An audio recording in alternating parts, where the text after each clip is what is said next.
All set for the second round of the NTT INDYCAR series in 2026. We're at Phoenix Raceway for the first time since 2018, and it's time to get started with the green flag falling soon.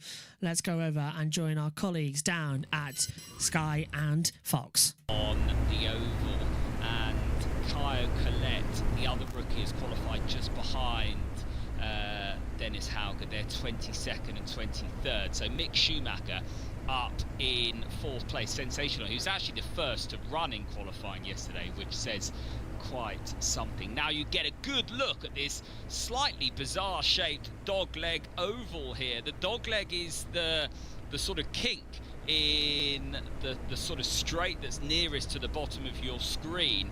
The circuit has changed since they last went here in 2018.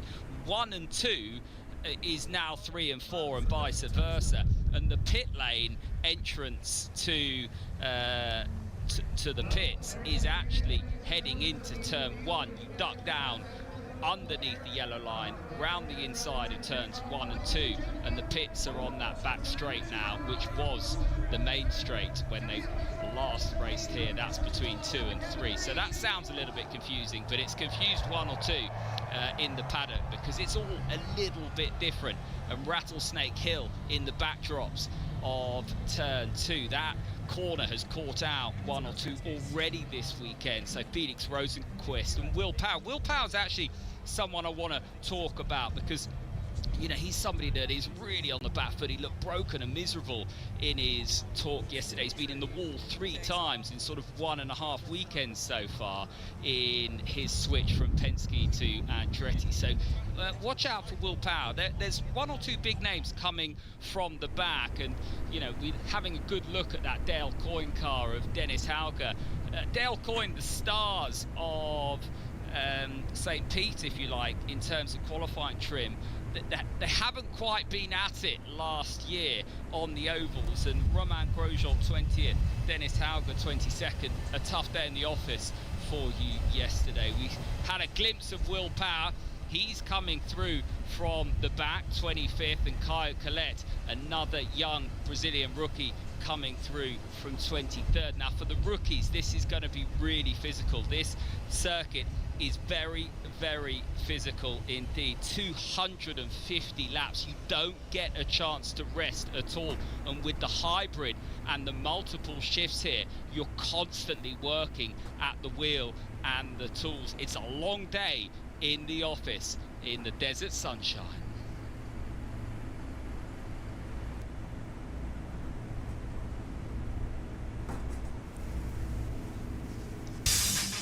Welcome back to Phoenix, where we have a first-time pole sitter in David Malukas, a first-time oval runner on the 2nd row, and the champion only just scraping into the top 10. Why don't we take a look at the Good Ranchers 250 starting grid.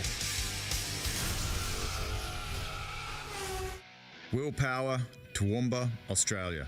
Felix Rosenqvist, Värnamo, Sweden. Kyle Collette, São Paulo, Brazil. Dennis Hauger, Aurskog, Norway. Santino Ferrucci, Woodbury, Connecticut. Romain Grosjean, Geneva, Switzerland. Kevin Simpson, Cayman Islands. Christian Rasmussen, Copenhagen, Denmark. Christian Lundgaard, Hedensted, Denmark. Louis Foster, Odium, England. Scott Dixon, Auckland, New Zealand. Marcus Ericsson, Kumla, Sweden. Marcus Armstrong, Christchurch, New Zealand. Stingray Rob, Head, Idaho. Kyle Kirkwood, Jupiter, Florida. Alex Palou, Barcelona, Spain. Nolan Siegel, Palo Alto, California. Rinus VK, Hoofddorp, the Netherlands. Pato Award, Monterrey, Mexico. Alexander Rossi, Nevada City, California. Scott McLaughlin, Christchurch, New Zealand. Mick Schumacher, Germany. Graham Rahal, Columbus, Ohio. Joseph Newgarden, Nashville, Tennessee. David Malukas, Chicago, Illinois. Well, it's a shaken-up grid. All 3 Penskes in the top 5. We've talked about Mick Schumacher and the expectations on him on his first oval start. What about Alexander Rossi, who topped the pre-season test here and starts in 6th? And Alex Palou, our championship leader, starting down in 10th. Christian Rasmussen starting all the way down the back of the grid. His first win came last year on a short oval. And what about Will Power from the back as well? Expectation rising. Time to go trackside for the command.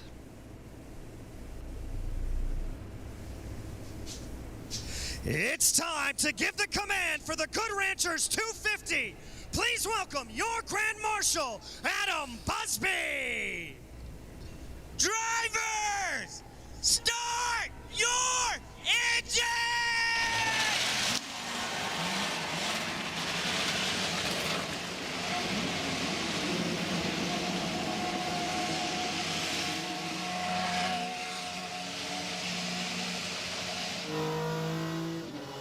Hey, Clint Boyer. What's going on, bud? Slow down! This thing feels loose! Very loose! You're not even going yet. Whoa, whoa! Townsend, this is a bad. I can't hardly hear you, but way too fast.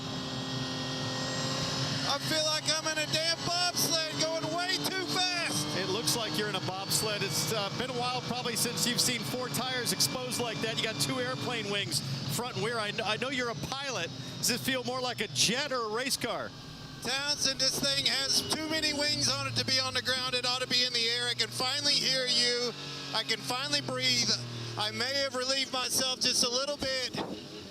Gabby just scared me. That was way too fast.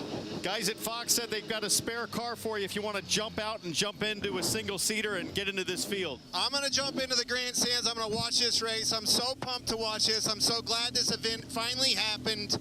What an event for a fan to watch both of these spectacles with IndyCar and NASCAR. Thanks for the ride. That was a hell of a ride. Woo! All right, buddy, you're feeling it. Thanks for doing it with us. Beautiful stuff.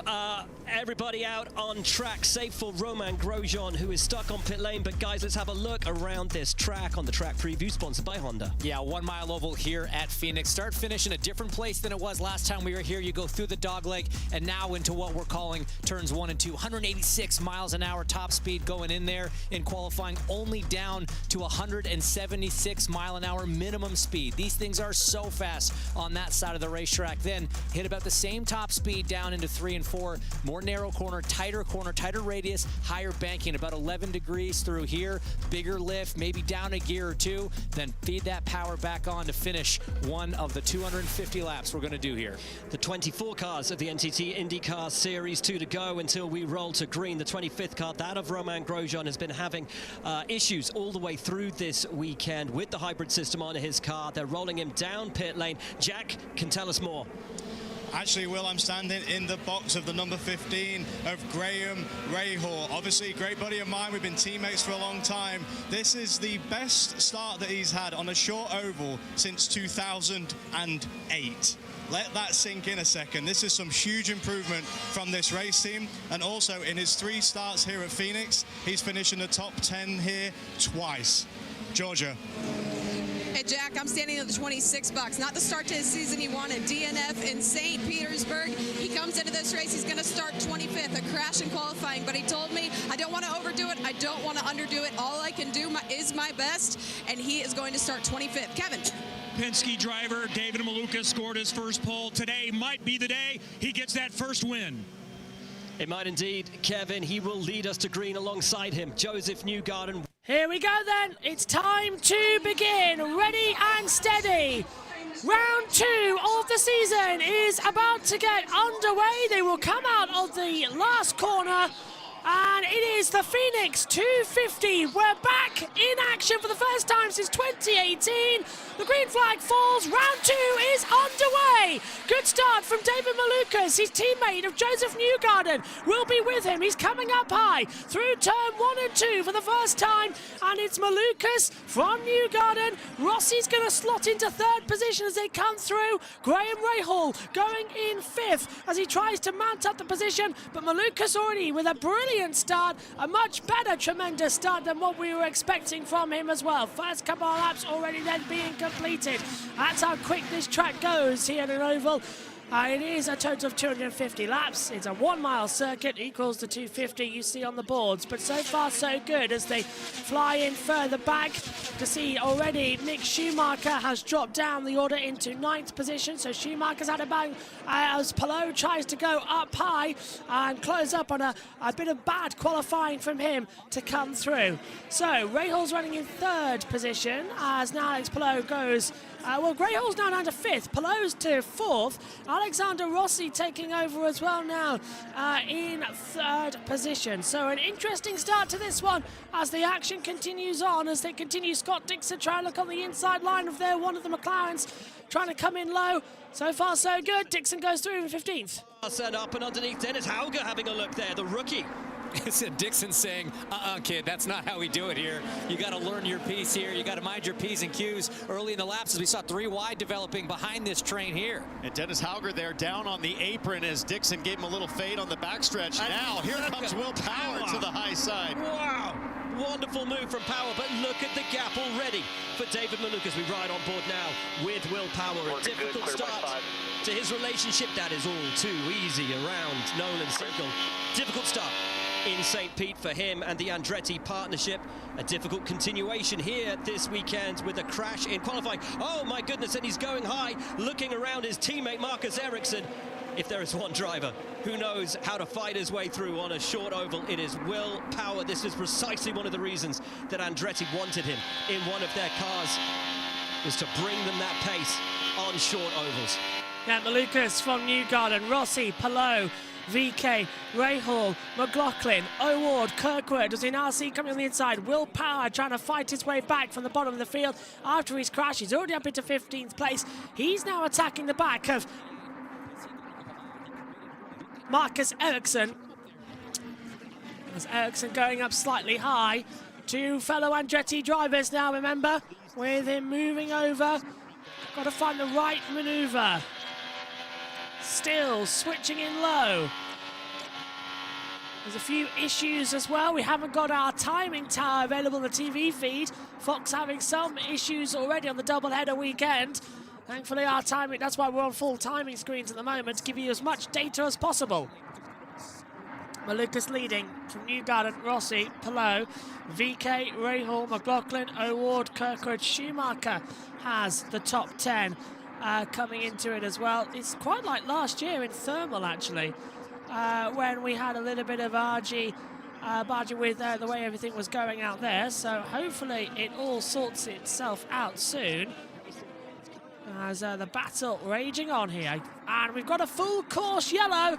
Don't know why as things stand, as we go side by side on the top line. There's the 21 coming into it.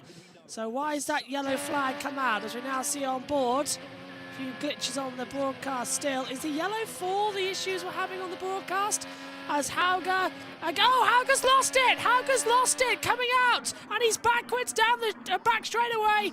Dennis Hauger reversing up towards turn 3 and 4. He's going to loop it back around into traffic. He might keep the engine going, but the caution comes out. Just a simple loss around the outside, and really, I see that so much more than you think. That is control. From out of control to back in control, Dennis Hauger, the Norwegian Nightmare, the Indy Next champion, somehow keeps it out of the wall. That was astonishing. We'll be back to Phoenix. Wow. Let's check in with Tom Gamel then from Sky.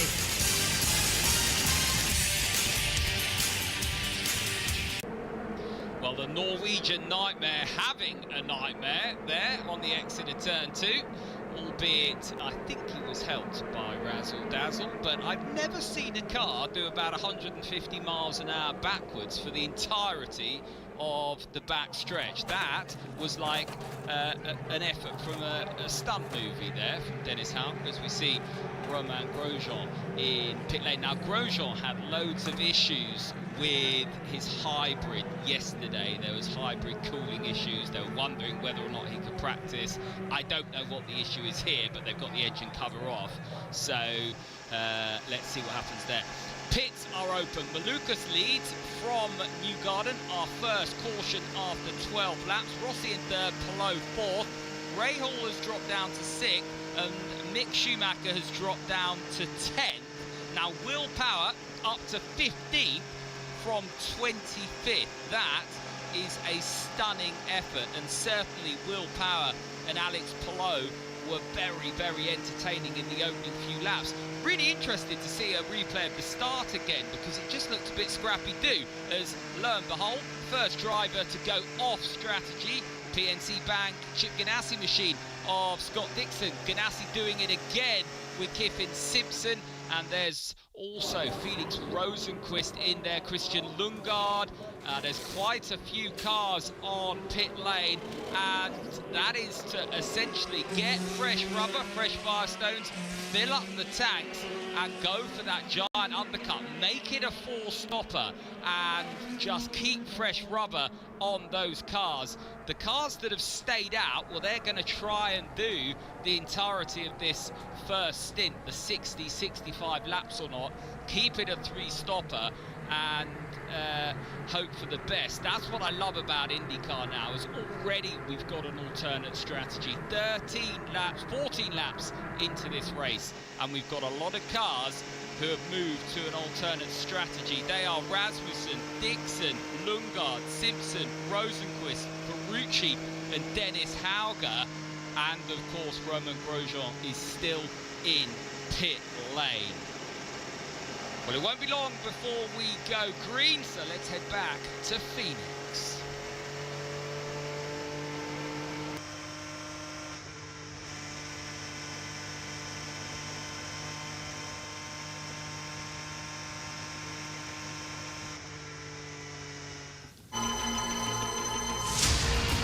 Back to racing ways in Phoenix, Arizona.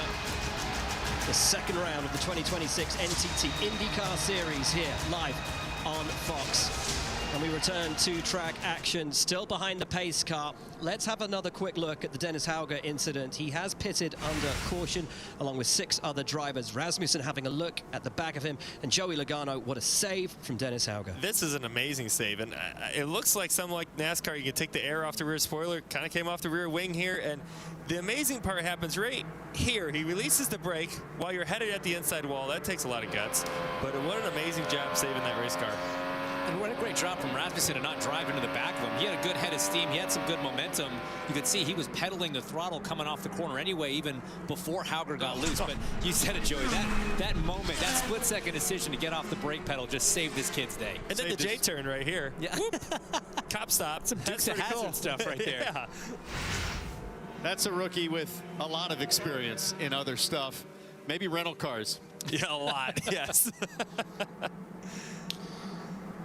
Now, 7 cars pitted while we were away. They are, as I understand it, being moved to the back. They were already at the back anyway for improper pit lane conduct. Oh. The entire group. Apparently so. Pitted under a closed pit. Would be my guess. At the back anyway, so I'm not entirely sure what difference that makes. They all followed the leader, huh? One came in, they all followed him in. But here we are, the running order as it stands. Malukas and Newgarden and Rossi, brilliant start up into 3rd place from Alex Palou, your reigning champion and championship leader. Rinus VeeKay, beautiful drive up to 5th. Then Rahal and McLaughlin, O'Ward, Kirkwood and Schumacher, your top 10. Will Power, the man on the move at the start of this race, started 25th, currently sits 14th. 14th at the moment, as we'll say good afternoon to Matthew Owens as we sync up with USMN as well. Hello, Matthew, can you hear me? Hello, JB, how are you? I'm okay, thanks, how are you? Doing well. Exciting start, huh? What a save by Dennis Hauger, my gosh. Oh, Hauger's start, that was amazing, just letting off the brakes at the right moment and was able to keep the car pointing in the right direction. I thought I was going to go ahead into the barrier. That could have been a big one. So Hauger's definitely got talent. And what a start by Malukas, eh? He really does look like he's fitting in well. Yeah, that was a really good start. He didn't want to see the caution, but looks like we are coming back to the restart here, JB, as we get back going. So excited for IndyCars to be back at Phoenix. Let's see what this single file restart's going to look like. Yeah, no double file. Single file's coming through. This could be quite something. Into the restart zone. We are go. And the second start of the Phoenix 250 is underway. Malukas gets a good one, but already further back, it's 3 wide. And Palou had Alexander Rossi chipping in his heels as well. Pato O'Ward trying to go on the outside of Scott McLaughlin. All good restarts so far, Matthew, as they come out of turn 2. Alex Palou holding on to 4th, but now Graham Rahal might want to try to take it away from him. Slips to his inside in turn 3, and Palou gets caught up in the dirty air, and he's going to have company to his right. Maybe now, and he's crashed. Palou turned into the wall into the dog leg.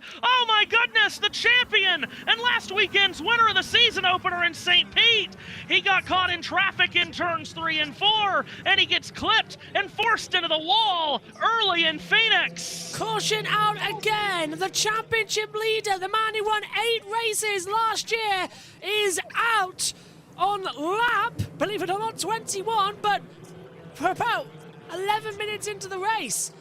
8 minutes of green running. That's unbelievable. Let's have a little look, Matthew. So Rahaal's going to go down low. Palou knows he's gone there. His spotter would have told him. But then it doesn't seem to work out, because then when he tries to go underneath, he's going to get around the outside, completely unaware now, Matthew, when he comes up the wall. And this is Renus VK, I think. Is that VK? Yeah, VK. Yeah, that was to his outside. And, I mean, VK could not go any higher than he was, and Palou just squeezed him. Scotty Matt was lucky. McLaughlin with great avoidance. But, yeah, Palou, who made that great start on the initial start, he went from 10th to 4th. But he got a bit wide out of turn 2, didn't he? That's what left him vulnerable to Rahal going into 3. And then he got caught up in the dirty air in the wake of Rahal's car. And then VK saw an opening to his outside, and Palou just makes a mistake. You do not see mistakes by Alex Palou very often, but that was one, because VK did nothing wrong here. VK had nowhere else he could go in this situation. Palou just squeezed him into the wall. Well, we're looking at everybody else now, thinking what's going to happen next. Not the way we want to start this as well. Should we have a word with Tom Gaymore from Sky F1 and see what he made of that? We can bring him up now as Fox goes to the break. Tom Gaymore.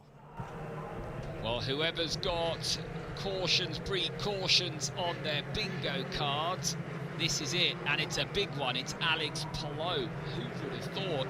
1 or 2 getting in touch. Thomas Allen asking a good question on socials. Is that a spotter error from Palou's crew, or is it just one of those things? Now, for me, the characteristic of the track plays a big part there, off of 4.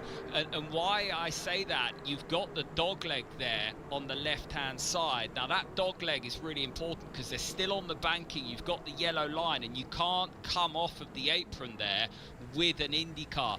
If that dogleg's not there, I think Palou stays tight, but he's worried about getting low on that inside line with the dogleg there, and so he's run up high to the wall, not known that he's not clear. Whether or not that's a spotter error, I don't know. And VK's still there with his nose in. VK can see all of that happening. Is he going to go around the outside with that dogleg there down to turn 1? I very much doubt it. I doubt it at all. So maybe you could say, well, VK needs to get out of it there, but is he entitled to be there? Well, yes, he is as well. We'll see what the new independent officiating board make of that. Carl Novak is still, of course, your race director, but we have a new independent officiating board here, and that is the stricken DHL car of Alex Palou, the number 10 machine, being hauled away, and his day is done. When was the last time we said that? Now, if you've got any questions, you can get in touch on X, BlueSky, Instagram, whatever it is. Use your hashtag SkyIndyCar or @TomGaymore. I'll try and get those out. I said I'd give a shout out to Stewie's son Emerson, who's just been given braces, having a horrible time of it. So that's rubbish. Hopefully the entertainment here at Phoenix is taking the attention away from the pain there, and there will be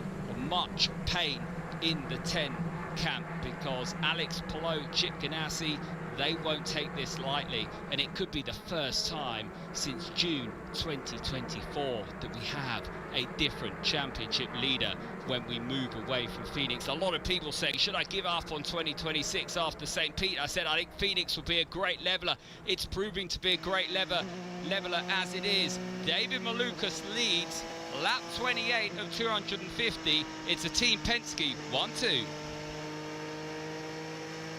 Something pretty special for fans. Go to goodranchers.com to order 100% American beef, chicken and seafood for your spring and summer grilling. Take advantage of $100 off your first 3 orders with the code GOFAST.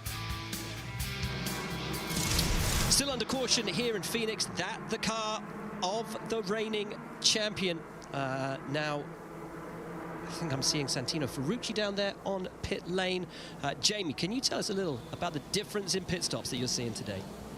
Yes, exactly. Between NASCAR and IndyCar, different vernacular, right? And different tools. So for IndyCar, and Ferrucci is one of those that wants a balance adjustment. So what they'll do, they can go one way or the other, depending on what he wants, if he has oversteer or understeer. That's a little T-handle on both sides of the front wing for IndyCar. In NASCAR, if you want a balance adjustment, this is the best way. A wedge adjustment. This is a wedge wrench. They put it in the rear wheel. They can go either way. And if you need extra help, well, you've got bare bond tape. The difference between the two, Will. Getting ready for the restart, Matthew. Here we go again. Well, here we go again, indeed. And what will this restart give us? Malukas will lead us to the green from Newgarden and Rossi.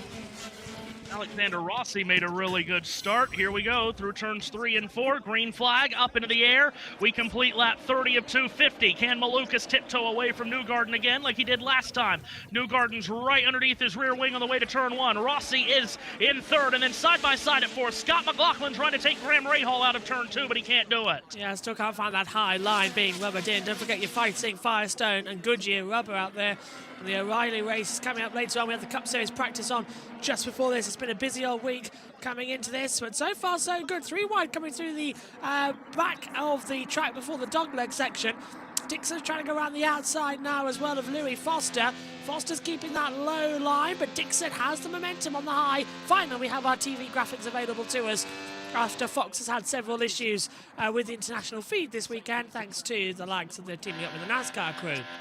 Riding on board, but case in point, you can tell he was on a NASCAR when they put the heads-up display on.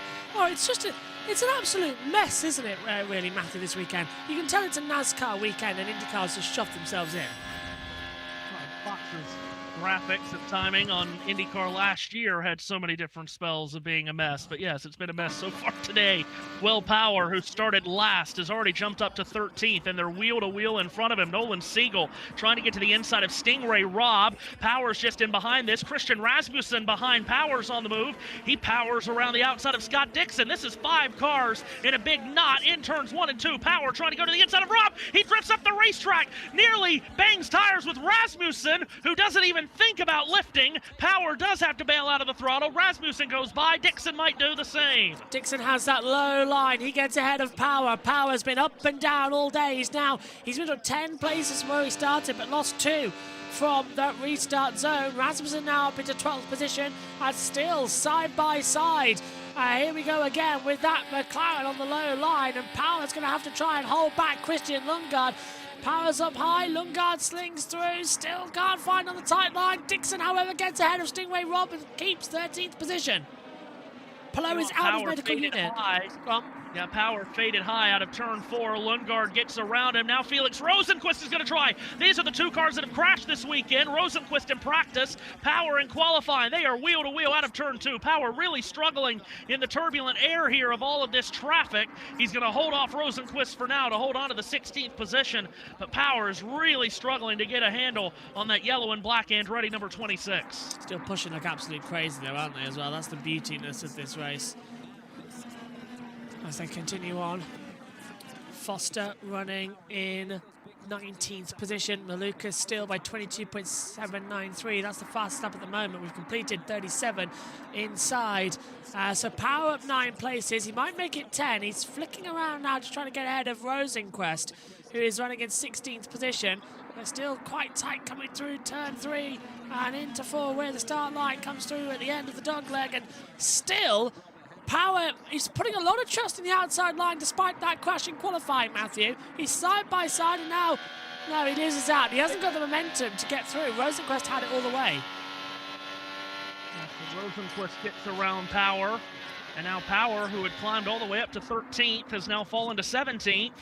So it's just a yo-yo right now for Will Power, who again, as I mentioned earlier, does have to be careful to not fall a lap down. Are we about to get an interview from Alex Palou? Yes. Someone was trying to get there.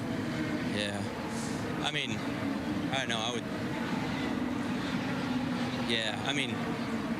I didn't think there was anybody there. Need to see if I if there was really that space or not. But yeah, I'm fortunate that we ended up in the wall so early and not even trying, but it's racing. Thanks, Alex. Very interesting. So that was with Georgia Hannebury down there. Rasmussen's up into 9th place. Ericsson's taken 10th. Schumacher drops from 11th place, where he started. Great qualifying by Schumacher, actually, I want to say as well, Matthew. He's really taken to oval racing. The testing he did with Rahal Lennon Lanigan Racing late last year. But I suppose they always go well at ovals compared to road courses. Well, and there's been times where they've struggled on the short ovals as well, and they've really improved. They've got the whole team looking really good this weekend, but that qualifying run by Schumacher was incredible. Now, predictable for his first oval race, predictable to drop down the way he did at the start from 4th to 10th, but he settled in nicely, although Christian Rasmussen, we're getting a replay of, just ripped it around the outside of. I'm telling you what, there might not be a more fearless driver in the field than Christian Rasmussen. That's the way he got his win in Milwaukee last year, outdueling Alex Palou in the late laps, because he is just fearless, and he has picked up 9 positions off the start, from 18th to 9th. Very good move from Rasmussen last season as well. Got it exactly as he needed it to as well. We're riding on board with him now with Driver's Eyes, sponsored by Java House.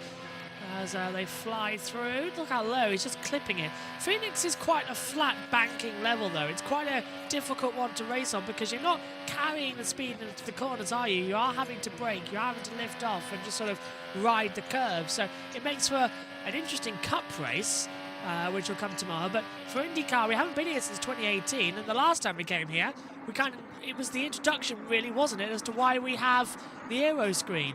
But should this have been a night race rather than a day race? I don't know about that. I think it runs well in both, especially this early in the year. Now, if we were coming here later in the year and it was getting really Arizona hot, then I could see running it at night. But it's been a nice day. It's early enough to run it during the day. Oh, big twitch coming through there again from Rasmussen, coming out of 3. Just held it together nicely as we take a look then. Moving through now with Venus VK in that classical numbered 76. He's run. Yep, copy. Let's just focus on the damage here. We'll figure out the rest later. What's it feel like? Yeah, steering up to the left. I think it's got suspension damage here. So he's got suspension damage, Matthew, after that contact with Palou. He's veering up to the left. Yeah, and that's not a surprise. That was heavy contact, his left front to the rear right of Palou, so not surprising to hear that there's a lot of damage. He's fallen 4 laps down, has VK. Such a shame. He was heading towards a strong-looking weekend. Rasmussen has made another pass. He's just gone around Marcus Armstrong, so Rasmussen is up to 8th. Could he make it 2 short oval wins in a row to get it done at Milwaukee? You wouldn't count Nashville as a short oval, would you, at 1 1/3 miles? So if he were to win today, Rasmussen, he would win back-to-back short oval races. What a story that would be for the Ed Carpenter team. Exactly what they need to come through. Who's winning, we're being told? David Malukas at the moment. He's got it for Team Penske with Joseph Newgarden running in 2nd position. They pretty much held that since the start of the race. Rossi running in 3rd, Rahals 4th, McLaughlin 5th, O'Ward in 6th position as it currently stands. But they are closing in on time and positions as we watch Malukas now in that 12 car leading the way. I don't want to say this, Matthew, but was it willpower? Was it not Penske? Was it not the 12 car? Was it willpower? Because he's had 2 disastrous races so far. This is only race 2, by the way. Multiple crashes in St. Pete, multiple crashes here at Phoenix. He's running so far down in 16th, but Malukas immediately hit the ball running. Yeah, he has, no doubt about it. And of course, what happened to Malukas last weekend that created that bad finish, not his fault at all with the flat tire. But we knew that Malukas coming to these ovals, no matter if they're the short ovals or the larger ovals like Nashville at 1 1/3 miles, or Indianapolis, of course, we know that David Malukas is going to be a threat on the ovals. He has been a threat on the ovals in the past when he hasn't been in Penske material. Now put him in a Penske car on an oval. David Malukas is going to be a threat to win any and all of these ovals, from Phoenix to Nashville and Gateway, Milwaukee, and certainly the 500 at Indianapolis as well. Bit of a twitch again. Rasmussen trying to find the control. Listen on board with him through a full lap. I think we're going to have now. Let's listen in and just listen to the changes as it comes over the green flag line now.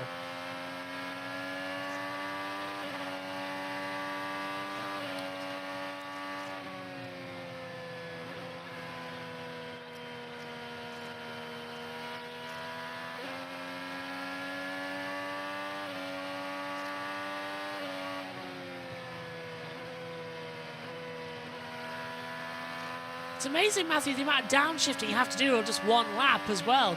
You're never above really fourth gear that much because you just downshift all the way down into about second and just ride the curbs. It's a weird circuit, this one, isn't it? It's not a typical oval, as you said. Oh, it's such a unique... Wow, there he is twitching again out of turn 2. It's so... It's one of the most unique ovals that we have in this country. As, goodness, he might be about to make another pass. He's got, who is that? Kyle Kirkwood just in front of him. Running in the Award. No, I beg your pardon. That Award, yeah. So he's already passed Kirkwood, hasn't he? So Rasmussen is just on the fly. But yes, it's such a unique racetrack, and it's so interesting as we watch and listen to these laps being turned by Rasmussen, how different it is, obviously, than you run this racetrack in a stock car in NASCAR, but there's also similarities to how you run this track from IndyCar to stock car, because turns 1 and 2 is much more inviting. It's a wider radius, and you can, even in an IndyCar, go up a groove, maybe even a groove and a half if you're really gutsy in 1 and 2. But 3 and 4, it's a much narrower groove. You basically have to stay in the groove and a half box that you have for 3 and 4. Obviously, we're not cutting the dog leg in Indy cars. You cannot do that in these cars. But even though there are very many differences on how a stock car and an Indy car gets around here, there are similarities as well, and it's so interesting to see. And that's what makes these double weekends so great. And here goes Rasmussen. Wow, going into turn 3, he just plants it to the inside and flies by Pato O'Ward. Rasmussen is going to be heard from before the end of this race. He's already being heard from in the first 60 laps. Just like he was standing still, wasn't it, as well? Just completely straight through. Not bad move at all then, coming into it as the action goes on. He is something else to watch. He's brilliant on ovals. He just turns it up to 11. It's fantastic stuff. Stingray Robb and Kaio Collette have been lapped. We've talked about how quickly, if you get a long green flag run, cars will fall off the lead lap very quickly. And Collette falling off the lead lap there. And of course, we know about Rinus VK with his contact with Alex Palou. He's 4 laps down. And Rasmussen, ever since he's passed O'Ward, what was that, 2 laps ago? Yeah. He's jetted away from O'Ward, and he is pulled up. He's gotten the rod and reel out, and he's reeling in Scott McLaughlin for 5th. He's already gained, 12 positions off the start, Rasmussen, and he's looking for more. Rasmussen now right in the back of Scotty Mack.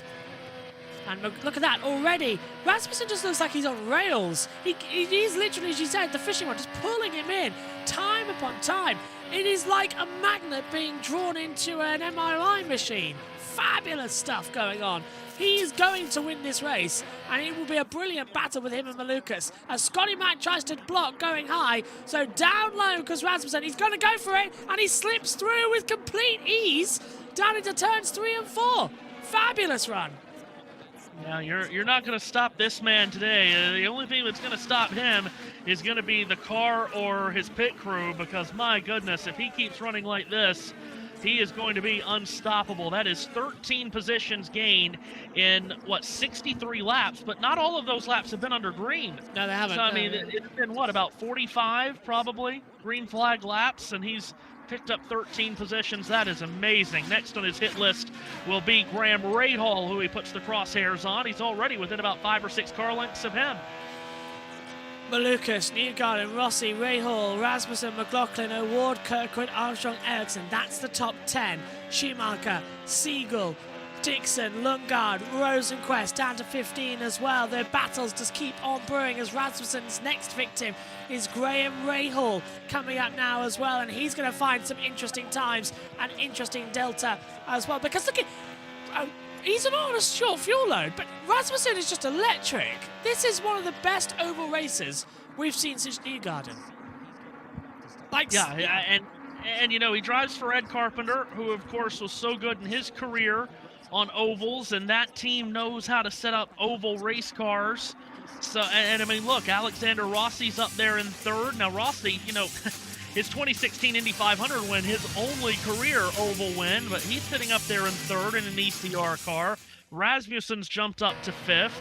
So, yeah, Ed Carpenter knows how to set up oval cars, no doubt about that. But I will be interested when he gets by Rahal, if he gets by Rahal, how long will it take for him to go up and battle those top three? As here he comes, boy, a groove higher than Rahal in 1 and 2, loads it up around the outside. Is he going to try that inside move into 3 again like he did on McLaughlin? Yes, he is. And Rahal knows not to try to defend that. Rasmussen, my goodness, like a rat through a drain pipe, up into 4th position.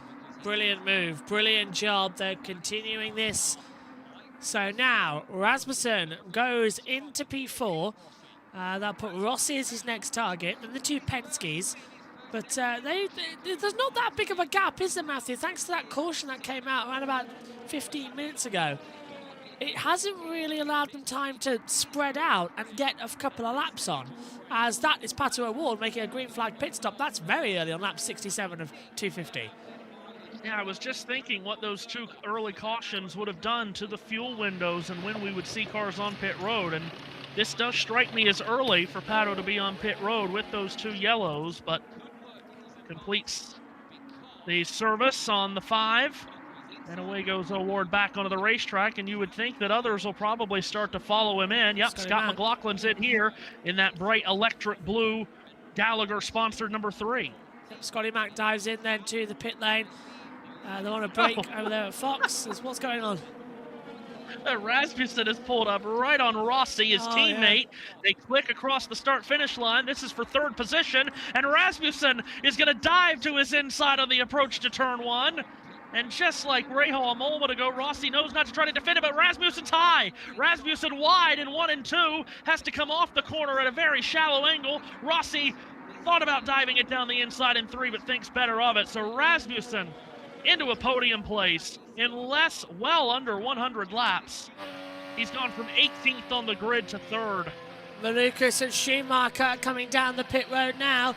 So that's good. And Will Power coming in. So that...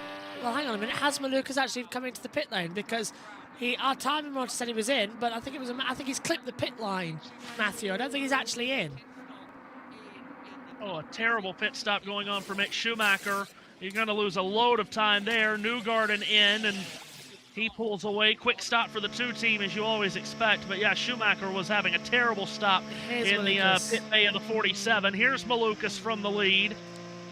As once again, timing and scoring has gone wrong on Fox. Oh, Malukas! Malukas, and he went down the... I think he went down the wrong pit lane, Matthew. I think that's what's happened. Because there's 2 pit lanes here, remember? Well, he's finally gotten to the attention of his crew, and service is quickly complete. They gave a good tug on that front wing, making an adjustment there for David. Rasmussen is still not pitted, so he has stayed out. He's grabbed the lead. Marcus Armstrong is now 2nd, and we'll see what the blend is between the teammates. Here comes Newgarden with warmed-up tires around the outside of Malukas in 1 and 2. Oh, my goodness, this could be the fight for the lead, and it is so tight. Oh, and there's contact between the teammates, wheel to wheel, down the back straightaway, and Newgarden sticks it into 3 and passes Malukas. Yeah, I think Malukas was... That was fantastic, wasn't it? Yeah, I think oh, man. I think let's have a look at it. Down the back straight, the 2 teammates, a little bit of a kiss. Malukas coming up into Newgarden, nothing he could do about it.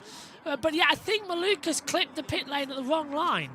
I think that's why we had that original sort of mentality of that fact that the pit lane clashed him as in, because they were supposed to bring Newgarden in 1 lap, Malukas the next, and they got the wrong call. Oh, just a little rub. That could have ended so badly for both of them. Roger Penske watching that through his hands. Oh my God! Is this Scotty Mack? Thinking, what is happening? Yeah, this is Scott McLaughlin. And him and Newgarden. Oh, I think they touched wheels as well, Matthew. I think we just cut away from that angle. the way Newgarden was coming up the circuit. Into the pit lane, though, comes the superstar, Christian Rasmussen, Jack Harvey. He is in, and that was such an exciting stint for him. And as Townsend says, he is the Sultan of Sketch. A full fill of Shell 100% energy refill, and he's on. Malukas trying to make his way back trying to get back by McLaughlin, by Newgarden rather, but can't. Yeah, so, oh, and now Newgarden gets blocked a bit by Mick Schumacher going into turn 1.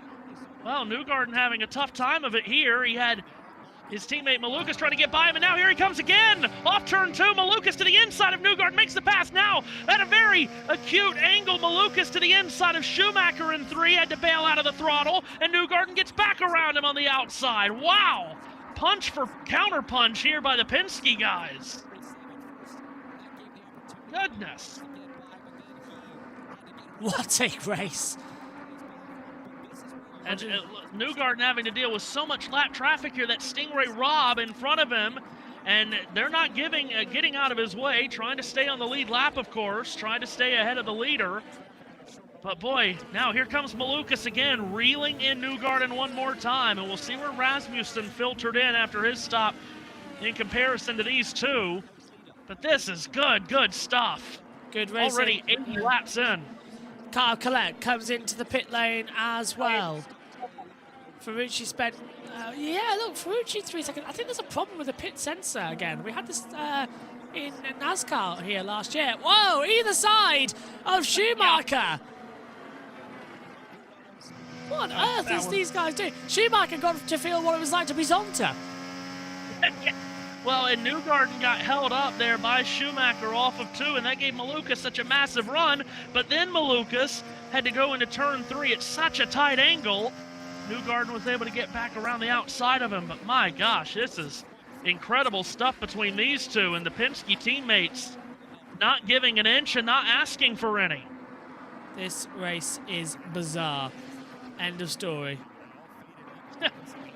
Now, it would be nice if Fox's timing and scoring would, come back up yet again, but it's at another issue. But we'd like to know where Rasmussen is right now in comparison to the Penske cars, because Rasmussen stayed out so much longer than those two. This is Rossi getting by Rahal further back. We still haven't seen pit stops from Marcus Armstrong, Scott Dixon, Felix Rosenquist, Dennis Hauger. And actually, I'm thinking, if I'm seeing this right, Rasmussen's on ninth. IndyCar's timing and scoring. Oh, here's Rasmussen here, trying to get around Malukas in turns 1 and 2. Rasmussen has caught him up, tried to go around his outside in 1 and 2, but couldn't. But now Malukas has a roadblock in front of him in the person of Stingray Robb. Malukas has to bail out of the throttle in the approach to 3, as Newgarden finally got around Robb, but now Malukas can't. Yeah, won't get out of the way. It's coming through. Still in a battle, still in a run. Armstrong's into the pits, and they're now through low. Malukas gets ahead of Stingray Robb, and is he going to bring Rasmussen with him? Yes, he does. Rasmussen goes low. Very late call, though, for Rasmussen to dive low through 3 and 4. Better believe Rasmussen was pulling that move to stay in touch with Malukas, because they've lost time to Newgarden following Stingray Robb for the couple of laps that they were. So Armstrong, as you mentioned, came to pit road. Still waiting for Dixon, Rosenquist, Ferrucci, Hauger, and Simpson to pit. But what's interesting, Pato O'Ward, who was the first to pit road, JB, he has jumped all of these guys. He's gotten ahead of Newgarden, Malukas, and Rasmussen. So Pato O'Ward, when this cycles out, will be the leader once Dixon, Rosenquist, and Hauger pits. Yeah, I think. Oh, look at Malukas. He's all over the back now of Kiffin Simpson as they come down.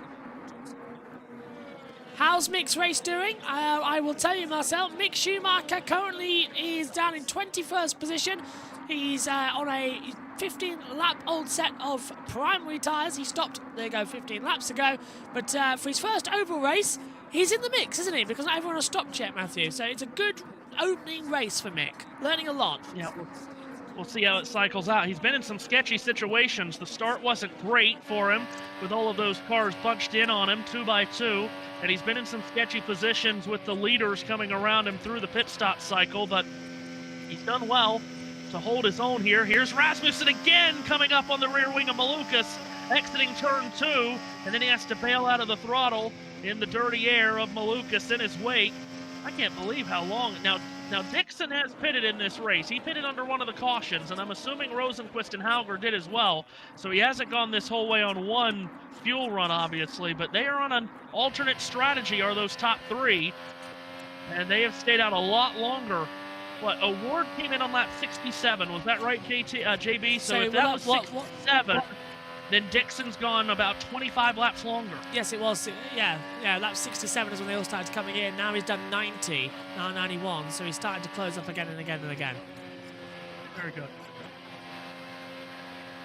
Oh, Rasmussen wide, coming out of turn 2, down the back straight 3 and 4. He's on the inside line now and breezes past Kevin Simpson. Basically, if you want money, put it on Rasmussen. Yeah. And if you want entertainment, just keep a camera on that 21 car. He is incredible to watch.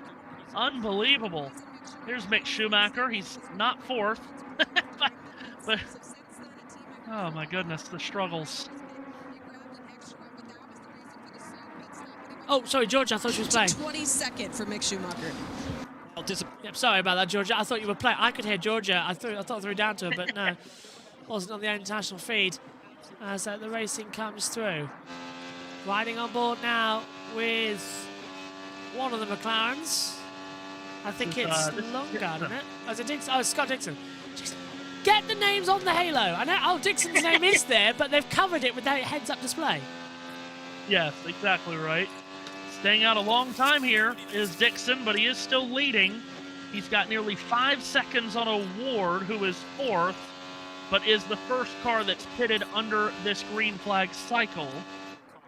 And he's got 7 seconds on Newgarden and 9 on Malukas and Rasmussen. So Dixon's done well on this run, just keeping this run going, not dropping off the face of the earth on his lap time. So this is good from the 19.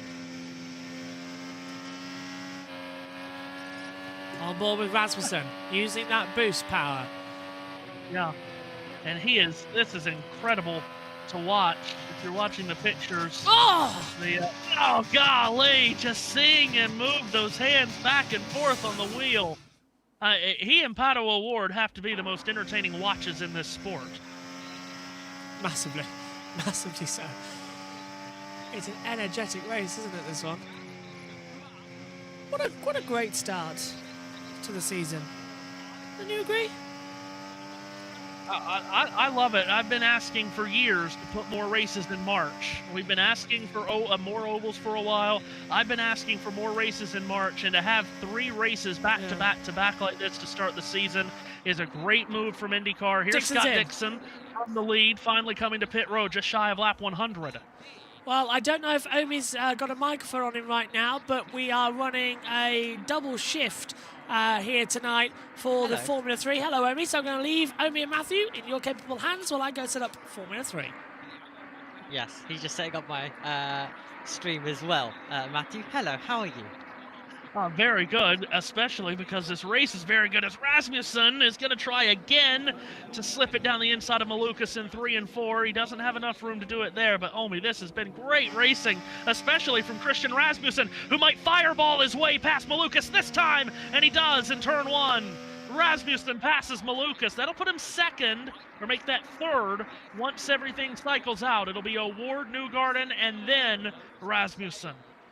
Lots of bravery on display. Absolutely fantastic to see as they slipstream and get themselves closer and then go for that brave move up the inside, some even possibly on the outside. That's how brave the drivers have been today, and that's how much they've been pushing on the low line, on the high line, and it's been absolutely fantastic to watch.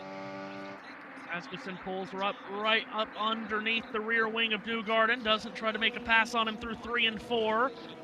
100 laps down, and will Rasmussen try through the dogleg? Gets a run on Newgarden, cuts to his inside, wheel to wheel in turn 1, and Rasmussen is by. Oh my goodness, this man is incredible to watch. And he gets by Newgarden, and now next on his hit list will be Award, who is now the leader of the race as the pit stops have cycled out. Rasmussen has absolutely no fear. Arrives there, says goodbye, and gets on with the rest of his race. It's absolutely fantastic to watch. And yeah, such a great driver behind the wheel. And it is great to see him wrestle away with that car around this oval as he moves himself further up the order.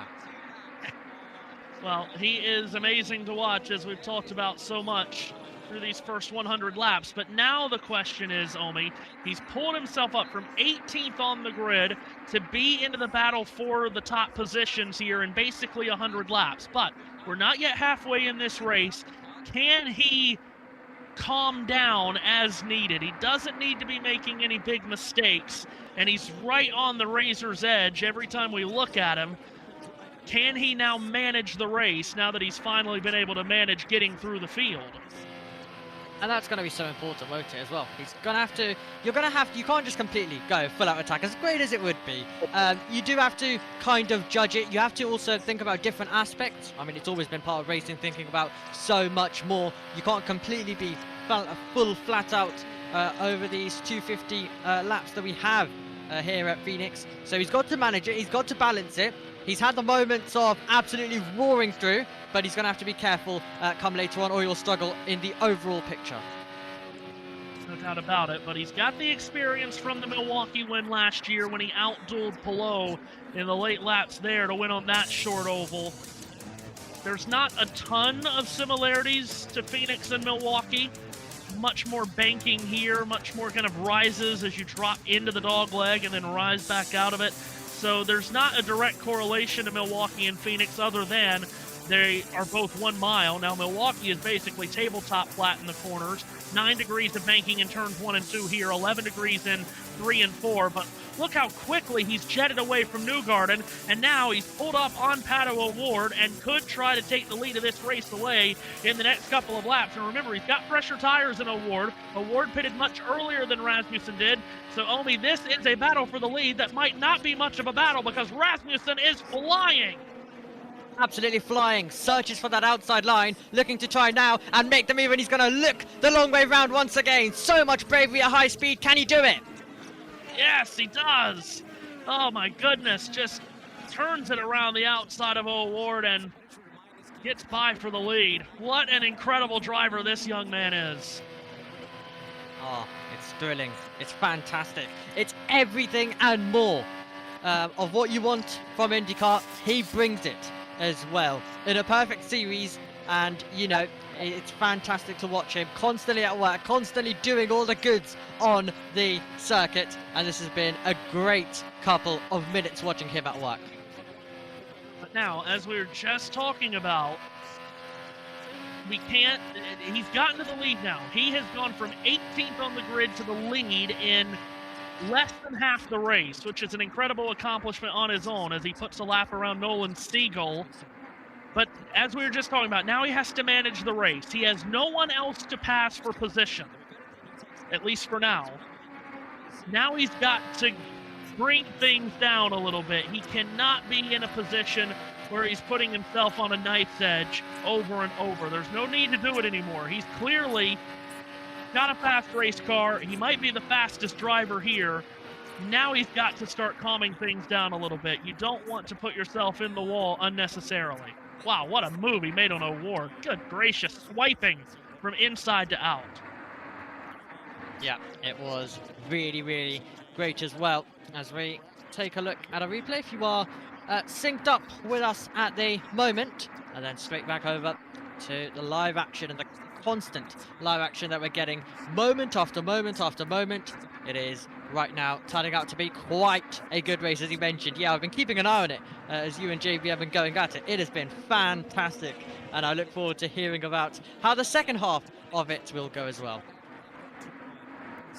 Well, Rasmussen away with the lead, and we'll see when the next cycle of pit stops will come, because this might not be, and more than likely will not be, just a race of the fastest driver in the fastest cars, because we've got 2 different strategies going on right now, and Scott Dixon Marcus Armstrong, they're on an alternate strategy. I believe Dennis Hauger's on that alternate strategy as Rasmussen pins it down on the inside of Marcus Ericsson in turns 1 and 2, trying to put a lap on Ericsson. That was a sketchy moment right there, being on the inside of a car that's not going nearly as fast. Now he's going to try to go outside in 3 and 4. Why not? Couldn't get it done on the inside of 1 and 2, Omi. So let's just try the outside of the very next set of corners, and he gets the pass made now on Ericsson. Yep, doesn't work. Try again. Do the entire process again, but this time even better as well. And that is, well, a great thing I love about these racing drivers, as Rosenquist now also looks for it. Rosenquist gets by Ericsson as well. The timing has been just pretty ridiculous from Fox all day long. It's been a nightmare. It was a nightmare for so much of last season as well. But Rasmussen is the leader. I can tell you, or I thought I could tell you, here we are. We're on lap 117 of 250 is what the INDYCAR app is telling me. So we're just shy of halfway, because on our screens we do not have a lap count and we don't have timing and scoring. We don't have a running order. We have nothing, which is, you know, great place to be. Yeah, great place to be when, especially I'm just coming in here for a few minutes and trying to work out what's going on as well, so that's fun. Yeah, and he's got a 1.5 seconds, I'm being told, on Pato O'Ward now. So Rasmussen by a 1.5 seconds on O'Ward. Newgarden is third, 6.5 seconds back. Malukas is fourth, 7 seconds back, and Kyle Kirkwood is in fifth. So, Rasmussen got high in 3 and 4 that time, and Felix Rosenquist, who is on fresher tires, comes zooming down the inside and past. And that was a bit of a moment there for Christian. But yes, if you are watching the pictures and just listening to us, obviously if you're watching, you have full timing and scoring on your screen. Scott McLaughlin 6th, 7th Graham Rahal will power up to 8th after his roller coaster weekend. Christian Lundgaard 9th, Scott Dixon 10th. So that's your top 10, as Rosenquist is really flying here, cutting his way through traffic. Gets by Stingray Robb on the exit of turn 4. Rasmussen will follow him, and Pato O'Ward, who had closed in on Rasmussen just a bit, will come to pit road. And now, see, this is what we were talking about earlier, isn't it, Omi? I don't know if Rasmussen needs to be trying to take Rosenquist here, but he's trying him around the outside, and it looks like he's going to have the pass made in 3 and 4. But that's a risk I don't know if it was worth taking. Yeah, I don't know whether it was completely necessary at this moment in time.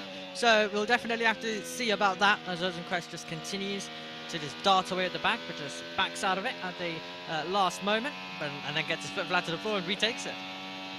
Yeah, Rosenquist, his tires are 20 laps fresher than Rasmussen right now. Rosenquist on 24-lap-old tires, Rasmussen on 44. So that's why Rosenquist has the pace to pass Rasmussen and stick with him. So Christian doesn't need to be in any position where he's trying to race Felix Rosenquist. That is not his battle to make right now. Exactly that. As they currently now prepare to make their way through towards now the next phase of this race. Really, it's absolutely flown by, but still plenty of racing and still plenty of wheel-to-wheel, side-by-side action to come. So I'm looking forward to seeing who is going to be in what position, because in IndyCar races things can change very, very quickly, and especially at ovals, because I mean, I was covering a few of them last year, and to be fair, some of the oval racing was definitely great, and we did actually have some excitement and some energetic moments in the middle, of course, of the Polo show that we've got used to in recent time. Pato O'Ward just mentioned that he just came to pit road, so he's on very fresh tires. He's able to flash his way around David Malukas, but he's off the lead lap, of course. But so we'll see how all of this cycles out, because Pato was the first to pit in the first cycle of green flag stops, and now he was the first to come down pit road here. And he eventually got to the lead being on that cycle. So Rasmussen stayed out so much longer than Pato on that first run. You wonder, Omi, if now that he's fought his way to the lead, if maybe they'll pit that 21 car sooner on this run to try to get more synced up with the strategy of O'Ward and Newgarden and Malukas. Yeah, I was thinking that as well. Definitely a possibility and a possible thing that they could definitely go for and do. Time will only tell once again in terms of that on lap 126 out of 250. It is very much a push all the way until the end, as we currently now see the number 21 in. Yeah, right on cue. We were just talking about it, and indeed, they do bring Rasmussen on pit road here, just past halfway, lap 127 of 250. And they have a clean stop. It looks like it was clean. Might be a tick slow, but it was a clean stop. So they did bring Rasmussen in sooner this run, and now Newgarden's going to come in. He had assumed the lead, but only momentarily, as now that yellow and white number 2 comes to pit road. They change the 4 tires, then get a new windscreen on, and he is away. David Malukas now leads from Kyle Kirkwood, Scott McLaughlin, and Will Power, as we'll wait for this second set of green flag pit stops to cycle through here past the halfway point of the Good Ranchers 250. Yeah, so it's very much a run through now until the end, and it's going to be now with an oval. Of course, there's still a lot to happen and still a lot to go. Of course, you're getting a lot of the pit stops now at this moment in time, but things can very much change. So the teams and drivers now will be assessing their positions, and then it'll all be about looking at where they are and what can they possibly do to improve it. But yes, busy pit road at the moment. David Malukas just exited pit road. Now Scott McLaughlin finishing up service on the number 3. The Thirsty Threes get McLaughlin away. They rejoin the battle on the track. Christian Lundgaard now currently holds the lead. And this is the group right here. Lundgaard should be on pit road pretty soon, but then it will be Dixon, Armstrong, Ferrucci, and Rosenquist, and they are the ones on the alternate strategy. So once Lundgaard pits, it'll be back to Dixon in front. Meanwhile, Pato O'Ward has come out on the blend after pitting earlier than Rasmussen. O'Ward has gotten back by him. But, as I say that, Rasmussen's right behind him, isn't he, Omi? So Rasmussen with a lap car in the way. I think that was a Dale Coyne car. Couldn't quite tell it was a Dale Coyne car. But Rasmussen has quickly caught up O'Ward. He's trying to pass him. This will eventually be for the lead once the pit stop cycle out. This battle between McLaren and ECR. Yeah, absolutely. And we all know how it's going to be for that position come later on. So it is very much one that we're closely going to be following and keeping our eye on. And let's see how it will unfold as O'Ward and Rasmussen still reaching now high speeds and running very close to one another. We've got Santino Ferrucci just in front of them, that's running much slower, and here's Rasmussen slicing to the inside through the dogleg alongside O'Ward and alongside Ferrucci as well, and Rasmussen passes both cars in one fluid move. He gets by O'Ward, that will shortly be for the lead, and he gets by the lapped car of Ferrucci. Actually, not the lapped car of Ferrucci. He's running in 4th as we speak. But wow, Christian Rasmussen doing what he's done all day long. Wow, fantastic. Absolutely loving this race at the moment. It is proving to be quite exciting and energetic, and you definitely can tell that it is very much IndyCar. And now it is all about seeing, as we are still side by side. Rasmussen tried to squeeze to the outside of Marcus Ericsson out of turn 4. That's where Palou got in trouble earlier, of course, with Rinus VeeKay, but Rasmussen, he fears nothing. Gets around Ericsson off of 4, and now he gets around Marcus Armstrong with an outside move off of turn 2. So, yeah, he is in take no prisoners mode, and actually, look at this, Omi. He's caught up with Scott Dixon. So he's going to pass Scott Dixon on the racetrack before Dixon comes to pit road. Rasmussen gets around him, and that puts Rasmussen in the lead of this race before Dixon and Armstrong even come down pit road. That's how fast this 21 car is right now. Oh, and he passes Lundgaard as well. Yeah, absolutely. Passes him at the exact same time, so he's very much on it. And this is what we love. We're just getting surprises and different things coming out of everywhere. So it is turning out to be quite the race here in the circuit of Phoenix, the oval of Phoenix this is. And right now it has had the energy, and let's continue as we make our way with Rasmussen on board. We're watching from driver's view, if you are synced up with us, to see what he is able to do, and it really shows you from the perspective of how much they are pushing and how much they get really close to the wall, and there's a lot going on. It's not just simply get your foot flat to the floor and drive, like some people think in circles. Oh my word, there's a lot more than that. Yeah, it really is. And you know, this has been the allure of IndyCar racing for a long time now, isn't it? You will not see open wheel cars on a track like this, and it's such a vast schedule like IndyCar runs. You won't see open wheel cars on these tracks anywhere else in the world but in IndyCar. And that's what makes this series so great. And yeah, again, I've been on team more ovals for a long time now because it is just so entertaining. And Christian Rasmussen, a big part of why it's so entertaining. He has already pulled out 3 seconds on Lundgaard. He is now whipping this field. The drivers that he is on the same strategy as, he's 6 seconds ahead of O'Ward. He's 9 seconds ahead of Newgarden. So he's on his way to an Alex Palou type victory here if it stays this way, but still a long ways to go. Yep. So still a long way to go. Still a lot to happen in terms of, well, for drivers, some positives, and then also, let's just say, some things maybe that are to forget, but that's the thrills and spills that you get here in the NTT IndyCar Series. And Lundgaard coming to pit road here.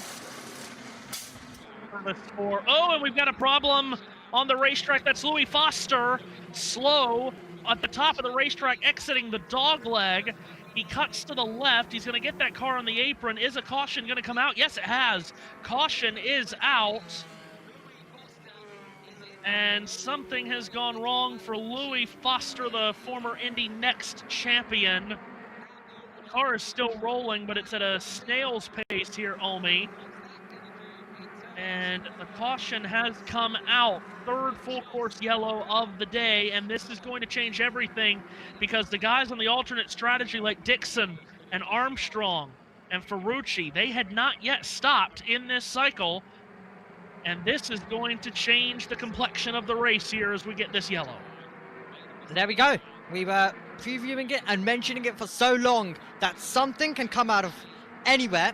And, you know, some positives, and I also mentioned some negatives, and for Foster, unfortunately, it is a sight that they would not have wanted to see. Of course, making their, well, 2nd season start now, of course, an Indy Next champion from a couple of years ago too, quite the racer, and I know he loves to run his social media side quite highly as well, producing a lot of content for all of the fans, and absolutely everyone cheering him on. But yes, not what the number 45 wanted at this precise moment at Phoenix, and it has led to us being behind the caution now. The wall, because the right side tires are scraped up. Wonder if he's broken anything inside the race car, but he's clearly hit the wall somewhere, probably off of turn 4 based on where he picked him up. Where we picked him up at, running so slowly. And yeah, he's coming off of turn 4 and the car just drifted up, and he has scraped the wall pretty good there, and immediately a caution. Yeah, straight away the caution thrown, as well as the hit into the barrier came, and they're so close to that so many times, and at that moment it was unfortunately basically nudging it and completely touching it in terms of the barrier. But now the team will get to work, and I mean, they will assess and see what they can do. Everyone else regroups. Some of course come down to pit road as well, and then it's all about now resetting and going again, because for most of these drivers they've got a lot to do and a lot to still bring home for them and their team in what is an absolutely chaotic start to the IndyCar season, where rounds come thick and fast, and they go thick and fast as well. Rasmussen on pit road, all of these lead lap cars on pit road. Oh, but look, Dixon has beaten Rasmussen off the pits, and that's where Ed Carpenter Racing could be at a disadvantage, is on pit road. against these powerhouses like Ganassi and Penske. Also, it looked like a very slow stop for Alexander Rossi, another Ed Carpenter Racing team. Malukas exiting pit road. And we'll see how the running order is shaken up through these caution flag pit stops.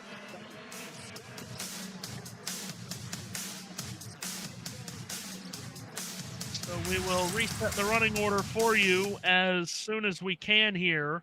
But Rasmussen will not be the leader. Scott Dixon definitely beat him off of pit road. Yeah. ECR, they need to have a clean day on pit road as well, and that was a slow stop there, so at least slower than the Chip Ganassi team for Scott Dixon. Absolutely.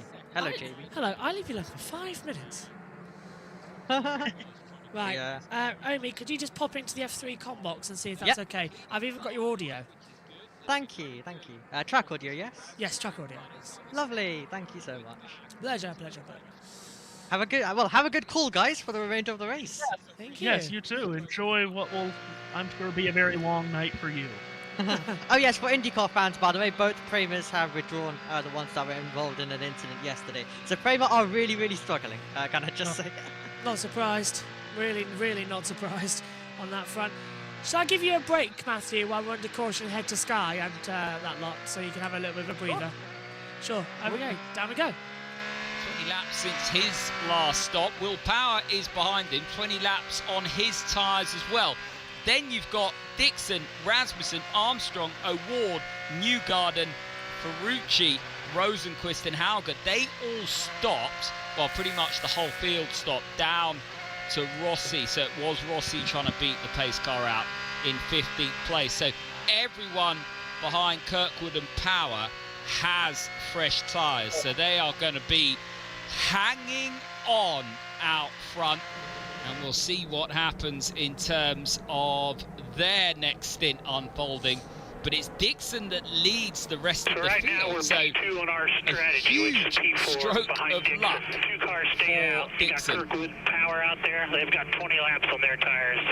Copy. This is going to be the preferred strategy, right? Yes, this is the preferred.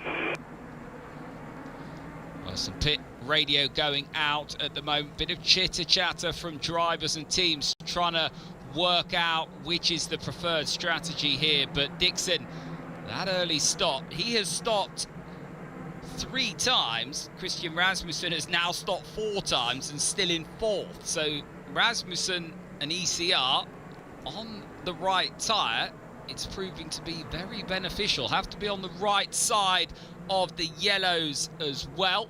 And hopefully everyone at home can keep up with what is going on, because this is proving to be a fantastic spectacle. This is IndyCar racing at its best. This is the 1 mile short oval that we were hoping it would be here at Phoenix, with the second lane working, the fresh tyres of Razzle Dazzle putting a real show on, but he's going to have plenty of other cars around him now on fresh rubber. And when this field goes green, this is going to be fascinating. 98 laps to go. Don't go anywhere. Impossible to call this. Vic and Buxton, fueled by Poet. Subscribe to Speed on Fox on YouTube, the Fox Sports app, or wherever you get your podcasts. Right, while we're under caution, why don't we take a look at the big move sponsored by Pods? And you know what, folks? It's not just one big move, because they've all been big moves by this man, Christian Rasmussen. Let's just sit back and enjoy.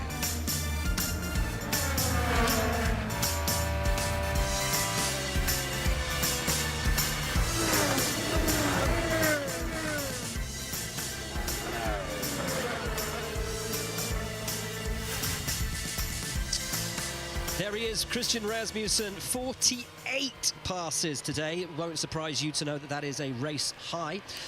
We are under caution. Kirkwood leads from Power, the only 2 drivers not to have pitted under caution. Andretti rolling the dice for them. They will be on 25-lap old tyres when we roll back to green. Dixon, Rasmussen have lapped cars between them and the race leaders. all of these strategies starting to converge. Georgia, we saw there was a problem for Alexander Rossi.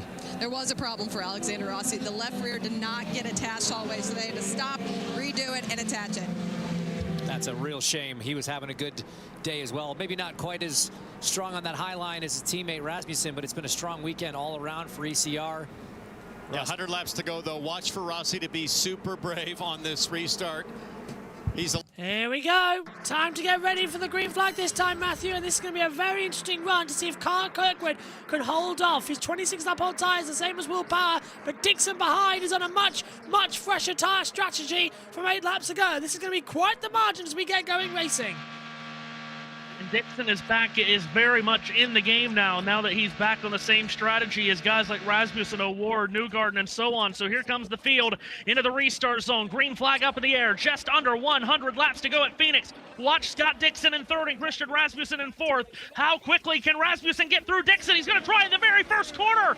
Down the inside, Christian Rasmussen, wheel to wheel, drifts up. Dixon keeps his foot in and around the outside, holds on to that spot ahead of Rasmussen, and now will set his sights on Will Power. But Christian Rasmussen isn't going to quit now. Perfect restart then coming through. Rasmussen's, you can see he's already on the hybrid power as Dixon tries to look up high. Dixon touching the wall coming into turn 3 as well, and that's going to give the low line Power just holding off. Here comes Rasmussen. He's got such a launch. He's going down low. You can see Dixon trying to get the energy, but it's not there. Rasmussen side by side through 3. Dixon highlining through 4. Nearly into the barrier, again over the line, and they nearly touch. They did touch the right front of Rasmussen to the left rear of Dixon. Dixon holds on to the spot. This is allowing Kirkwood and Power to just get a few laps on these tires and step away. But Rasmussen cannot find his way around Dixon. And now Rasmussen may have just gotten passed by Marcus Armstrong. Nope, not yet. He has fallen into the clutches of Armstrong. But now Dixon soars up to the back of Will Power here, JB. Oh my goodness, how things have changed with that caution. It really has too. This is an amazingly timed caution period with 91 to go. We're riding now with Scott Dixon running in P3 with Rasmussen just behind. Look at him, look at him. He's looking in the mirror, looking at every opportunity. He's trying to catch up with Power. So I'm surprised actually, Matthew, that the tyre age of Kirkwood and Power didn't do much for Dixon. I thought he would. I'm very surprised by that. I am very surprised that they weren't able to just fly around those two Andretti cars right ahead of them. But that's great news for Kirkwood and for Power. How long has it been since they last stopped here? It's been 33 laps. Yeah. So they have, what is that?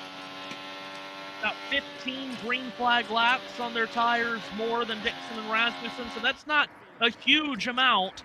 But these also haven't been the fastest cars all weekend long either, so I thought Dixon and Rasmussen would get by them pretty easily. That has not happened. Armstrong is held tough in 5th. O'Ward and Newgarden stayed in their positions as well, 6th and 7th. Malukas mired back in 10th. Not as much movement on that restart as I thought there would be. No, indeed, as Newgarden now holding back Ferrucci. Wow! He got a massive opposite lock, and that allows Graham Rahal to sling back through on the inside for 8th position. Malukas now coming through as well. So 2 places lost already for Santino. That was quite a lot. That would have been an enormous impact with the wall had he not been able to pick that one up. What an all-American save that was from Santino Ferrucci. Hope he caught his breath because he's right back at the scene of where it almost came apart. Wonderful action, wonderful battles. That's what this is all about here tonight. Just bring the action zones into just brilliant runs. I'm loving, let's have a little look at it actually, shall we? Just gets a massive opposite lock. And I'll tell you one thing about Phoenix, the grip seems to be there. The drivers can save slides like this. That's the 3rd time we've seen a slide like that, and the 3rd time we've seen it saved. Tremendous save. Lost 2 positions, but saved the race car. Meanwhile, back towards the front, Rasmussen has loaded up another run after Dixon. He's let the tires get into a good spot, and now he's coming back after Dixon here. But Kirkwood has separated himself from Power by a second, and it's another second back to Dixon and Rasmussen. back with us on Fox if you're listening to us on the world feed. Or they're leaving Fox. Leaving Fox as Tom Gamewell takes over there. Dixon just reeling him in. The gap now, what is this between him and Power? Well, it's 0.82 seconds. Gap between Dixon and Rasmussen, 0.4 of a second. Rasmussen taking the extreme tight line. And Phoenix always confuses me since they changed the start zone here, Matthew, as well, because there's actually now technically 5 turns on a 4-turn oval. It's weird. Yeah, the dog leg certainly makes it different. Many different reconfigurations of this track since it first opened. But yes, this is with the big grandstand through turns 3 and 4 and down the front stretch. Rasmussen still just poking and prodding around, trying to find an opening here against Dixon. It's the first time we've seen these two race each other on the same tire cycle. Rasmussen is low this time in 1 and 2. Dixon faded up a groove, and he's gotten a great run off of turn 2, has Dixon.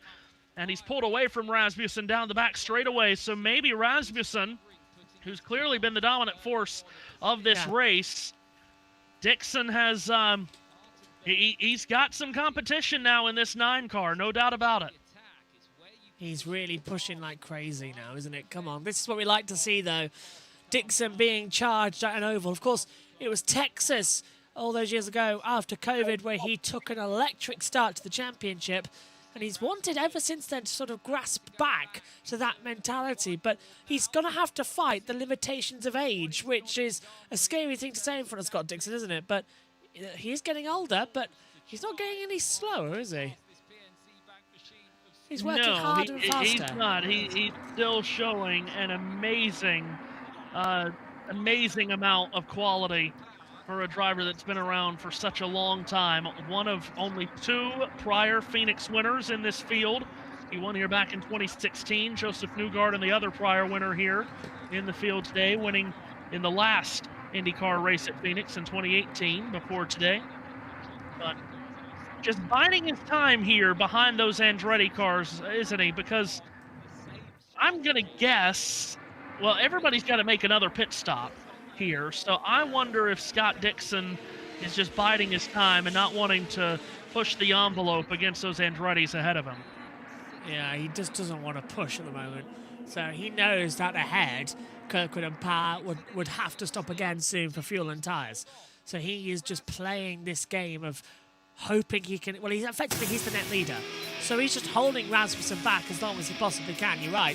Rasmussen is going for the net lead of the race, and he's not stopping. He's got a great lunge out of turn 2, down the back straight towards 3-4 on the dogleg. He pulls down low, coming into 3, and Rasmussen takes Dixon in a straight.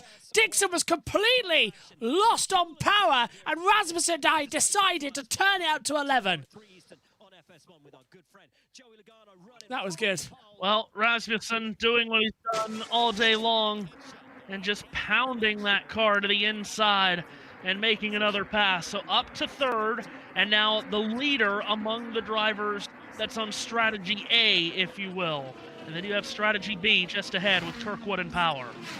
Who was in the Fox booth? Because I swear I could hear Joey Logano. No, it's Kevin Harvick, isn't it? It's Kevin Harvick in there. Yeah. So you have Buxton up there with Hinchcliffe and Townsend, and then Joey Logano, at least earlier, was up there. I don't know if they've switched him out for Harvick, but Jolo was up there. I thought he was. I thought I could hear him. Still pushing in now. We're riding on board with Christian Rasmussen. Are we? Or are we on riding board with Will Power? It's Will Power on board with. Seriously, add the names to the heads-up display, for God's sake. It's driving me up the wall. Yeah. They change liveries every week. I only knew that was Will Power because of the TWG logo on the side. There it is, just at the bottom there. Yep, there it is again. Yep. Just want to scream at some point, don't you? 2 retirements already. Alex Palou out of the race. Romain Grosjean out of the race. Grosjean not even starting, I should say. Did he, Matthew? Just non-starter for Dale Coyne today. Yeah, a shame for Grosjean, who have a day, well, and Del Coyne as a whole had such a great weekend last weekend that it's gone the other way on the short oval this weekend. You thought it would for Hauger, most certainly, but hasn't gone well for Grosjean either. Oh, here's Rasmussen going after power. He's going to have a look, and he's going to have more of a look going into turn one. He's just blasted around him down the inside. Rasmussen up to second. Good move. Good lunge on the inside, and I thought there were going to be a little bit of a weird one there.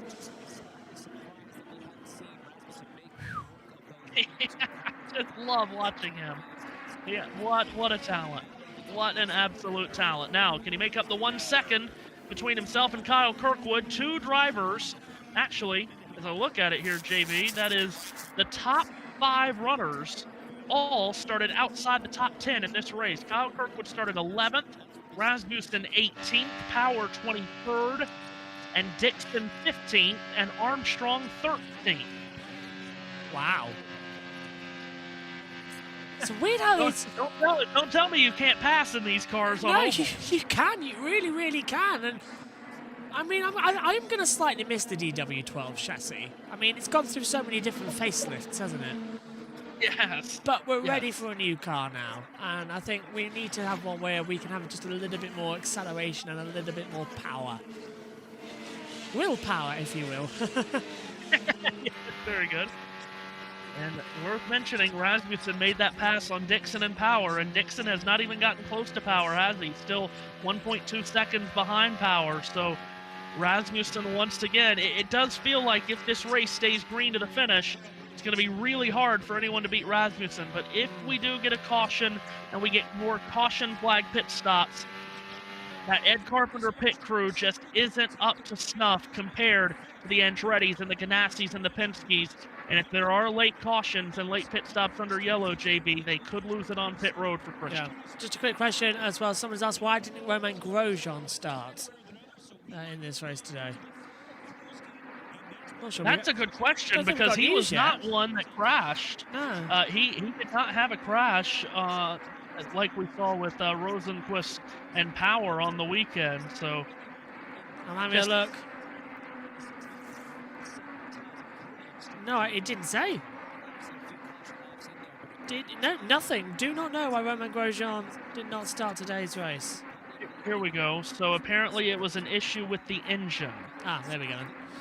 Yeah, Fox has had a difficult day trying to cover this race. Well, and we saw nothing other than he just didn't make the start. Admittedly, I don't think I don't think Fox also are, how do I put this, Matthew? They're not exactly on their own backs today, are they?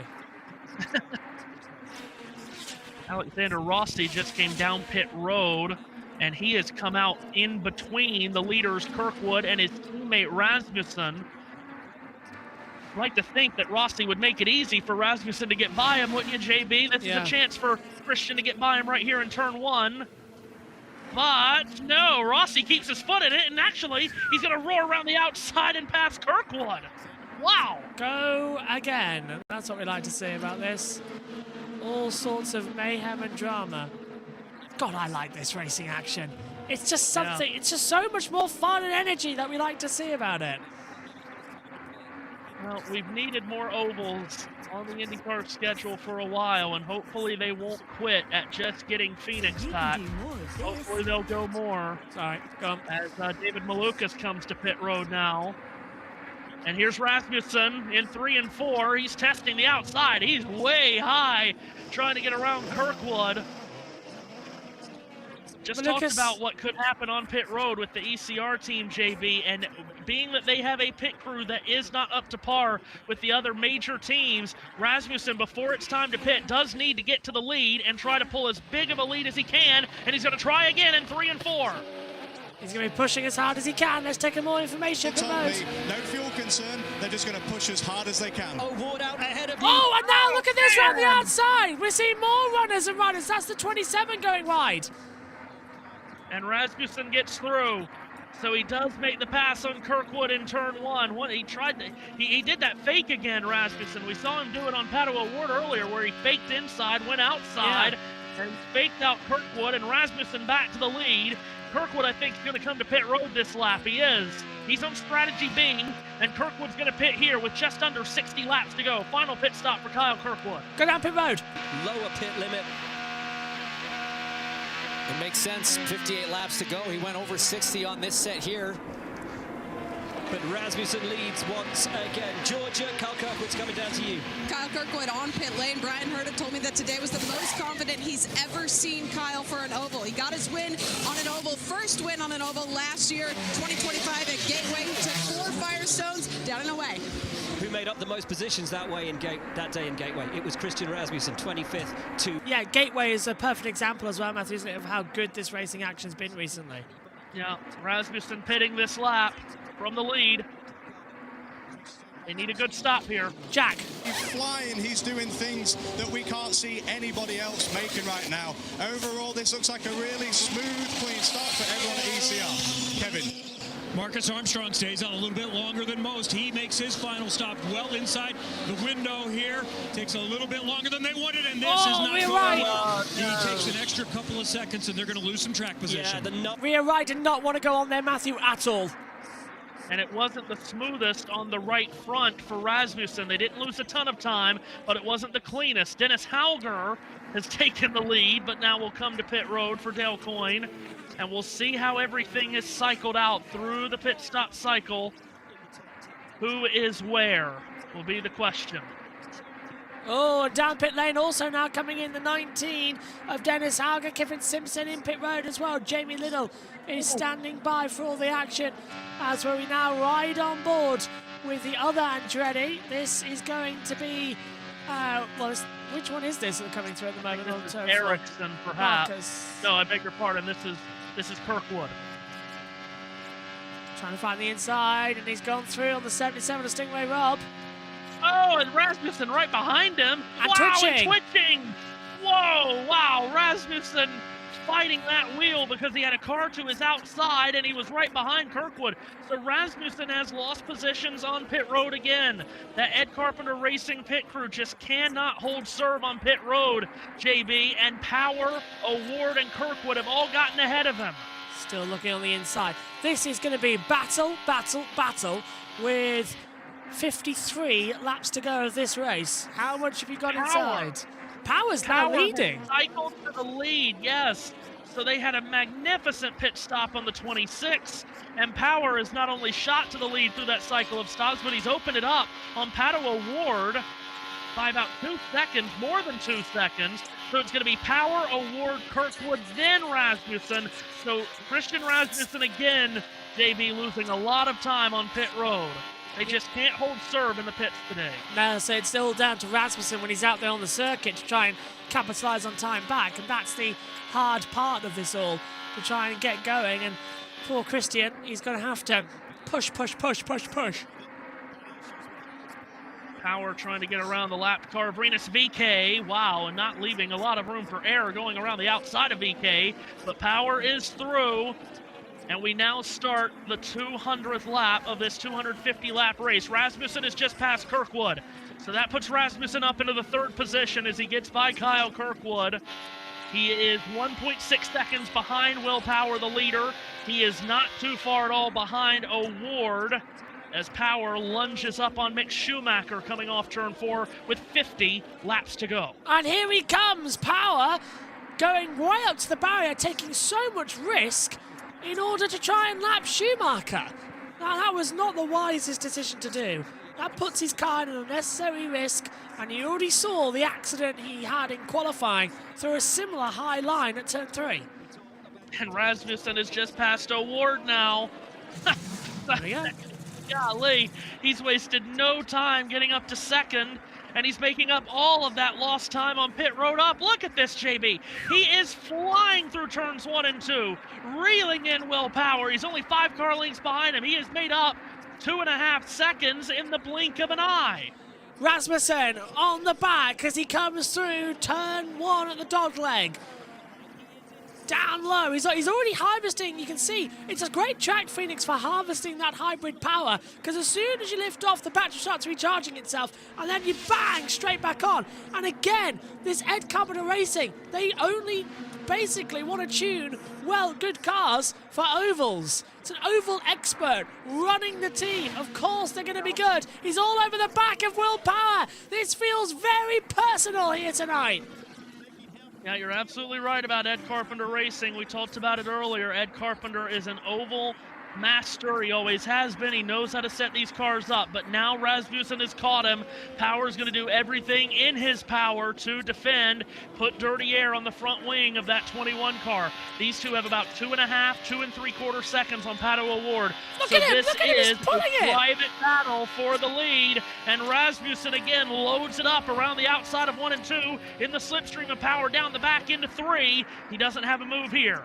Still can't, but goes up high. Rasmussen ever so slightly. Gets a good run through the dog leg, and Power looks so slow. And he's through! Rasmussen wheel to wheel, he's losing it, Matthew. He's just twisting, and Power stays ahead.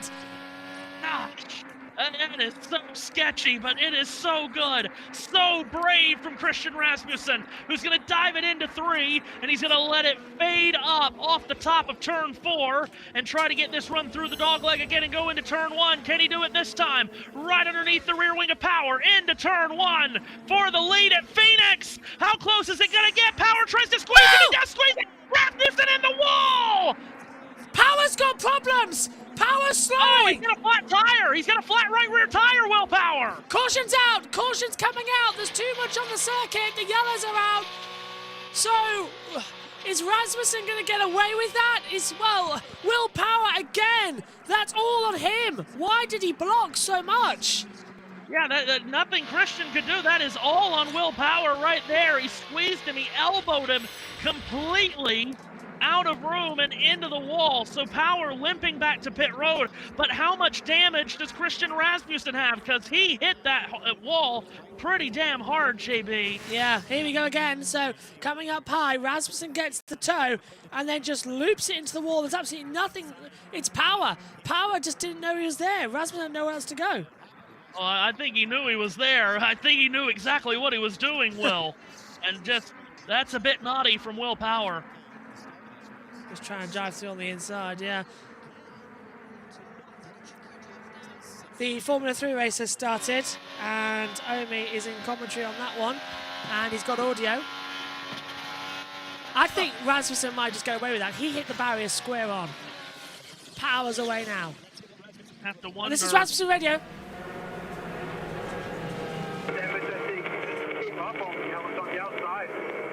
Something feels off, but I'm not sure what. Something feels off, but he doesn't know what, Matthew. Back to you. Well, you would imagine so, and we saw what happened with Louis Foster when he hit the wall off turn 4. Oh, goodness. Would you box? Well, you just have to hope that this totally does not derail the effort, because what a day it has been for this entire team and Christian Rasmussen. But I would be very surprised if he can run. When are we going to go green? With about 35 laps to go, right around that time. I'd be surprised if he can make 35 green flag laps and hold the lead. Oh, it's going to be a nightmare scenario. Is that car going to be able to maintain speed? It's a worry, isn't it? That's the last thing Christian needed. He's now in the lead of the race, but Power drove him up into the wall. Oh, wow. Wow. Good start in the Formula 3, by the way. Teofil now leads that race. You can watch Omi as well, commentating on that. And after we're done here, you'll be redirected to the Formula 3 stream on YouTube. That's if you're watching on JB Motorsports. Now he's outside. Didn't manage to get quite a bit of that. Didn't know he was on the outside, I think, is what he said there, Matthew, don't you think? He knew he was there. Yeah, he knew he was there. Okay, right, let's head down to Fox then under commercial break and give Matthew and me a bit of a breather. Pit road open. Pato Award is in. New Garden is in. Wow. Rahal's in, McLaughlin's in, Rossi's in, but a fair few drivers stayed out. The ones that pit, they're going to have to work for it. This is not easy. David Malukas and Kyle Kirkwood staying out on track as Pato Award and the Aero McLaren team service. James, I don't want to do this to you, but flashback to 2018. But you're doing it anyway. I'm doing it anyway. You stayed out on track on used tires. Joseph Newgarden came out on fresh tires. He took the victory that day. Explain to us the difference at this stage of the race between fresh and new. It could be everything, and Joey, you said it. Rasmussen's been so quick, you kind of have to do the opposite of whatever he's doing, and that's what these guys have done. Don't go anywhere. We're not finished in Phoenix.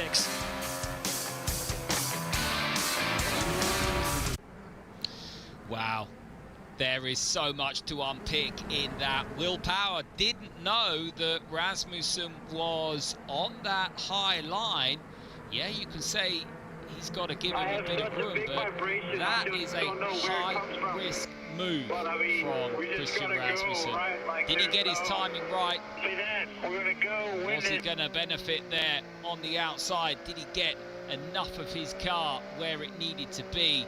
Either way, we think Rasmussen has a big vibration he's reporting, so we think Rasmussen is wounded at the front of the field. We think this is a tyre race. You've got cars now coming from further back with fresh tyres. The sweepers have been out to clean that second lane. This is now going to be a dash to the checkered flag. That's if we don't have another caution. 215 laps of 250 completed. What are your thoughts at home there? Who was at fault? Was that Power or Rasmussen?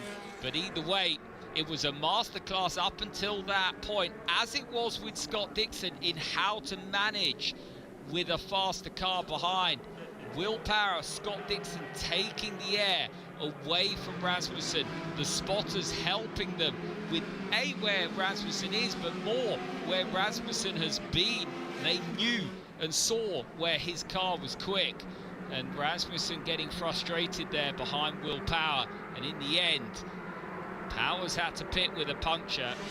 Rasmussen has damage. He's reporting a big vibration, and from a confidence perspective, just think, would you sit in that car and turn in to a corner at 180 miles an hour with a brick wall right outside you, and you don't know if that car is going to stick or not? That takes a huge amount of confidence. And will there be any nagging doubt in Rasmussen's mind as he leads the field to green here?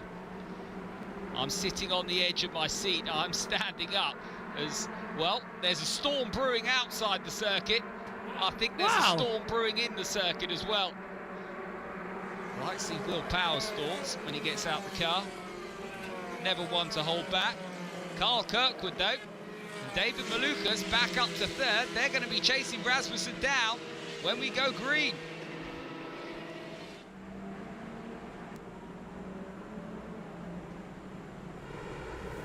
Welcome back to Phoenix, where we're going to take a look at the Power Performance, sponsored by Harbour Freight. And that is Christian Rasmussen, of course. 44 laps led, 17 positions gained. On-track passes, believe it or not, folks, 61. We are coming round to green. Rasmussen. Matthew, here we go. Is Rasmussen's car up to speed? Well, we're about to find out on this restart. Such a crucial restart. Here we go.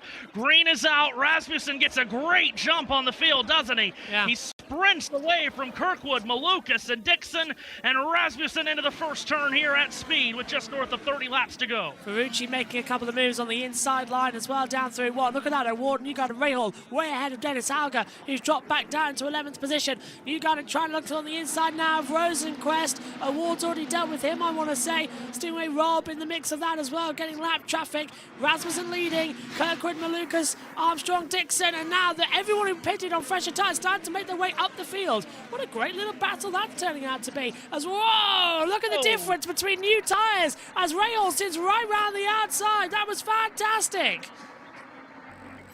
Meanwhile, Rasmussen at the front trying to feel this out, see if he still has the same car underneath him as he had earlier. With 30 laps to go, a tenuous lead on Kyle Kirkwood. Looks okay to me. It seems to be tracking okay. No, he may have just gotten away with disaster there, which is quite incredible. Ferrucci with O'Ward down low, and O'Ward going to go through. By inches, Ferrucci staying in the high line, can't do through two. Wow, Ferrucci looking for a top 10 finish here, but he's been held up there on that move with O'Ward, and now Newgarden right behind him along with Alexander Rossi. He's going to try battling every which way, isn't he? Oh, and here comes Newgarden. Wow, he and Ferrucci just throwing haymakers at one another in this fist fight for 7th. Come on, Newgarden, go down low. Ferrucci will block you, but then send him a dummy. Come on. It's Santino Ferrucci could probably do with a dummy, but is there anything you can do? Come on. Ferrucci goes low. There goes Newgarden. He didn't really give him much choice. Ferrucci didn't know he was there. Almost contact between the two.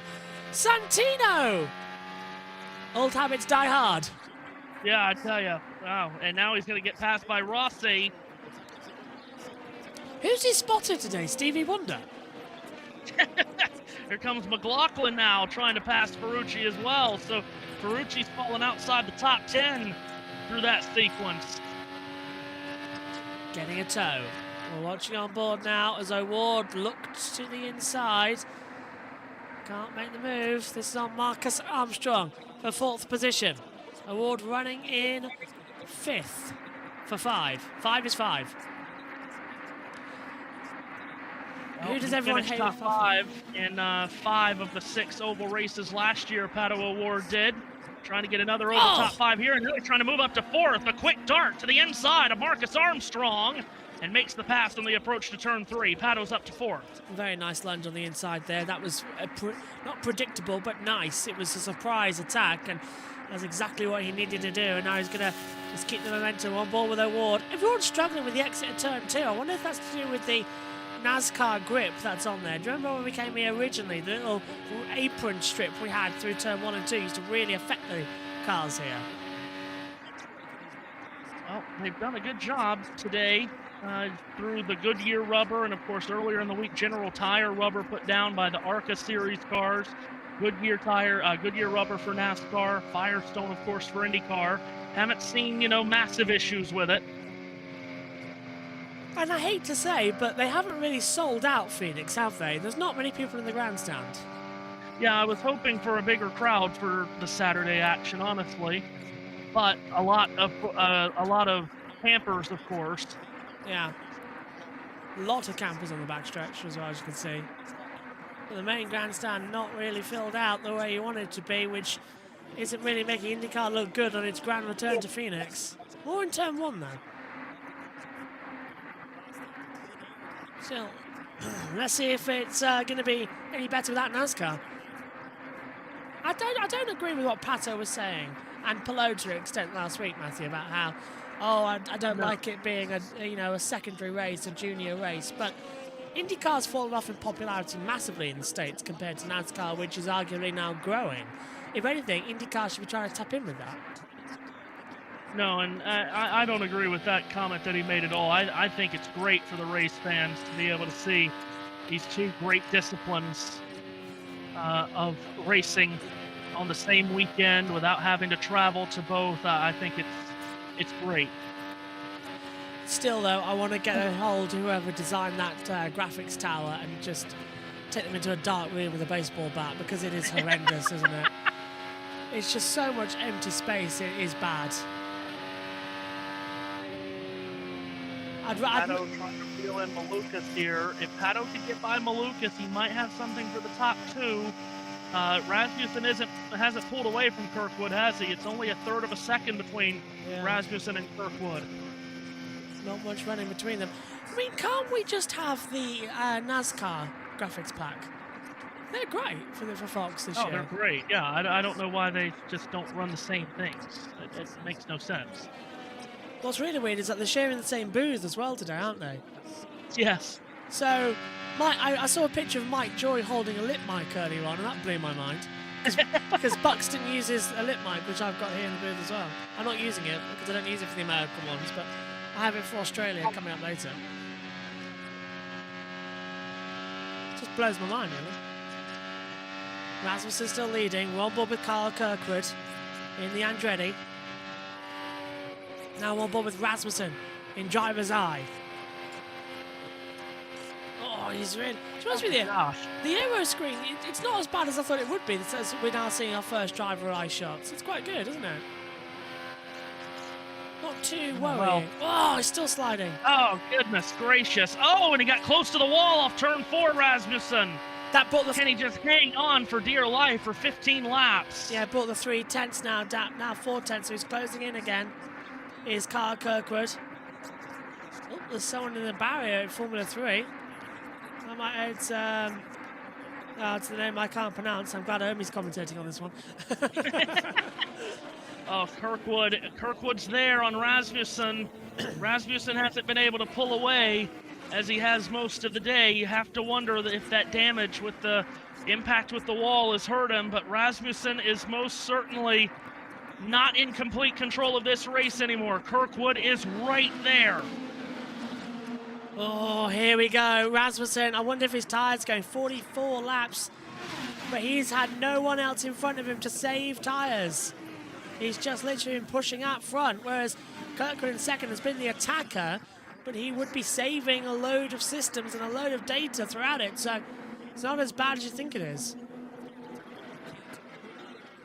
And we talk about Kirkwood sticking with Rasmussen here, but really, the top 5 cars are only separated by a second and a half. Oh, here comes Newgarden making a move on Pato for 4th. He might get his teammate of Malukas as well if he keeps his power down. Oh, and Rasmussen nearly touching the wall, exit of 3. That's going to cost him a ton of speed through 3 and 4.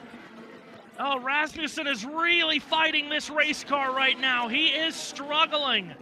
And Kyle Kirkwood is right on him, and Malukas and Newgarden are there to pounce as well. This could be a 4 or 5 dog fight for this win, and Newgarden has the fresher tires after pitting under the caution, and he's all over the back of Malukas here, JB. And Kirkwood's is attacking Rasmussen. Rasmussen just had to block him coming out of 4, so Newgarden needs to, and he has now cleared Malukas. Fox's pictures did the wrong thing there and cut away. Newgarden has got ahead of Malukas. And Joseph Newgarden, you now say, with only 10 to go, 9 now, it looks like, and here we go! Kirkwood goes down low, coming into 3. Oh. Rasmussen goes on the defensive once more. He goes up high. Kirkwood sends it low, and now Kyle Kirkwood leads at Phoenix. Rasmussen got too high off of 4. This car is not handling well. Kirkwood goes through to the lead. Newgarden is flying up to these 2. And Rasmussen's high again, and he's on the wall off turn 2. And now Newgarden's going to slip back through on the inside. So Rasmussen's brilliant day. The car is just breaking away from him, and he's touching the barrier. Watch out for Newgarden now to close in and making this easy peasy. Who else but Joseph Newgarden, Matthew? Of course he's going to have it. Of course. Wow, they have played the strategy exactly right down there at Team Penske to bring Newgarden in and get these fresh tires, and it has worked. An absolute gem. Up to second, 7 laps to go, 7 laps to catch and pass Kyle Kirkwood. Meanwhile, Christian Rasmussen might be losing 3rd to Malukas. This is such a heartbreak for Christian Rasmussen. Yeah, Malukas is on the back of him now and also bringing in his award. Here comes Newgarden down low, and Newgarden leads at Phoenix. Easily made. He was able to stick it down the inside and shoot right past Kyle Kirkwood. So Newgarden goes to the lead. Unbelievable how after they fell out of the lead, JB, we didn't have the Penske cars anywhere close to the front. It was Scott Dixon and Christian Rasmussen and Pato O'Ward and Kyle Kirkwood. But at the very end, the Penskes have shown up with the perfect strategy, and Joseph Newgarden now 5 laps away from his 18th career oval victory. This is just nuts. Owen Armstrong's past Rasmussen. So Rasmus is now down into 6th position. Let's take a look at how Newgarden did it. Coming out of turn 2, got the toe and just decided to dive bomb Matthew down to turn 3. Easy. Yeah, easily done with those fresh tires, and now he is walking away by over a second now. Well, what a topsy-turvy race this has been, and Joseph Newgarden is going to come out on top at a track where he's won at before, and on a type of track where we're used to seeing Joseph Newgarden win. But for the majority of the afternoon, JB, he has not shown himself as someone that can easily win this race. He does not have the best car, but they've had the best strategy at the end. And he's about to go back to Phoenix's victory lane. It's now over a second and a half. This is going to be a highway robbery just about from Team Penske and Joseph Newgarden. Yep, and look at this. Unfortunately, we've got Rasmussen now outside in 11th position. He's dropped down massively. Ericsson's making up some moves. Power's down in 17th place. Not the best result for him, but who's got the end, Matthew? Oh, go ahead. Oh, thank you very much. I did it last week. My turn. It's like the coming out then. White flag in the air. Joseph Newgarden is just 20 seconds away. It was a season of misery last year for Penske. They're starting this year off, though, with an attack back. Newgarden, he was okay at St. Pete, but he's magical on ovals, and here in Phoenix, he is rising from the ashes of 2025. He wants his title back, and it's one hand now on it as he wins round 2 of the season. Newgarden is back, and he is bringing Penske right into the championship hunt. Kirkwood second, Malukas third, fourth for O'Ward, and Armstrong in 5th. What a race, Matthew. Third career win for Joseph Newgarden. Just over half have come on ovals. This is his 18th oval win of the 33 that he's got. And what a perfect strategy to bring that car down pit road under the last caution, put fresh tires on it, and he was able to blast off to the front. What a heartbreak, though, for Christian Rasmussen. Oh, my goodness.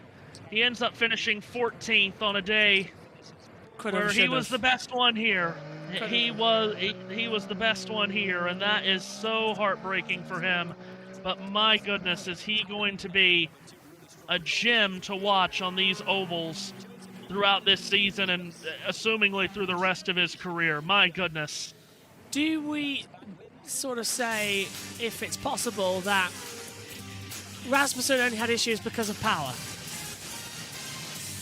Oh yeah, absolutely. I mean, he drove away from everyone all day long. All day long, he drove away from everyone before that impact with the wall. I was impressed that he held the lead as long as he did after that contact with the wall. That was a naughty move from Will Power. It really was. Will knew exactly what he was doing there, forcing him up and squeezing him into the wall, and that one's going to be a hard one to stomach for Christian. Got some news in terms of here at Phoenix for NASCAR in the Cup Series. The number 38 in the NASCAR Cup Series was observed making an unapproved adjustment to the underbody during practice/pre-qualifying adjustments. The vehicle was re-inspected prior to practice and qualifying session. The number 38 car chief, Will Norris, has been ejected from the Phoenix event. The number 38 will start at the tail of the field and perform a drive-through penalty after taking the green flag. So that's some news coming in from Phoenix. Go on. That's not great for Zane Smith, who's had a really good start to the season. Joseph Newgarden has gotten to victory lane. You know, we've seen him win on these ovals so much, and more times than not, when he wins on these ovals, JB, he dominates. He does. He just crushes the field. Today was not that. Today was a day where he had to hang on, stay in touch with the leaders, and then call the right strategy at the end, and have his team call the right strategy, which they did do. And he's a winner again at Phoenix. His second Phoenix win, and he's actually won back-to-back at Phoenix. Yeah. Back-to-back Phoenix wins. They've only come 8 years apart. That's the one way that's weirdness about this place. The Firestone-sponsored party's up. Fox are not on air at the moment, are they? They've gone to ad break. They are not. Yeah. So Newgarden gets out, And we will hear Kevin Lee, I presume, having a word. Can't see who's down there in Parc Fermé to have a word with him, but yeah, it's time to rock and roll. As, yes, it is going to be Kevin Lee, as we are going to head back now and head down to Tom Gamemore, and then Kevin Lee on as we get ready for today's action. Stay tuned for all of the reactions to what a day for Newgarden and Penske. Next Sunday on Fox, the INDYCAR Series roars into Arlington for the first time ever, and the inaugural race begins with a star-studded Texas-sized party. The Java House Grand Prix of Arlington next Sunday at 12:30 Eastern, only on Fox. Now down to Kevin with our race winner, Joseph Newgarden. This guy has found a new way to dominate on ovals. Of his last 25 oval races, Joseph Newgarden has won 12. There's his wife, Ashley, heading into victory lane.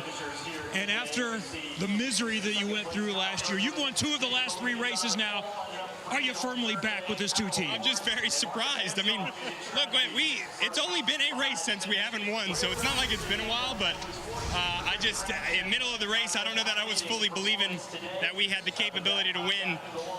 And we kept working through it, and I'm like, look, if we get another opportunity, we're going to be on the aggressive, we're going to be on the offense.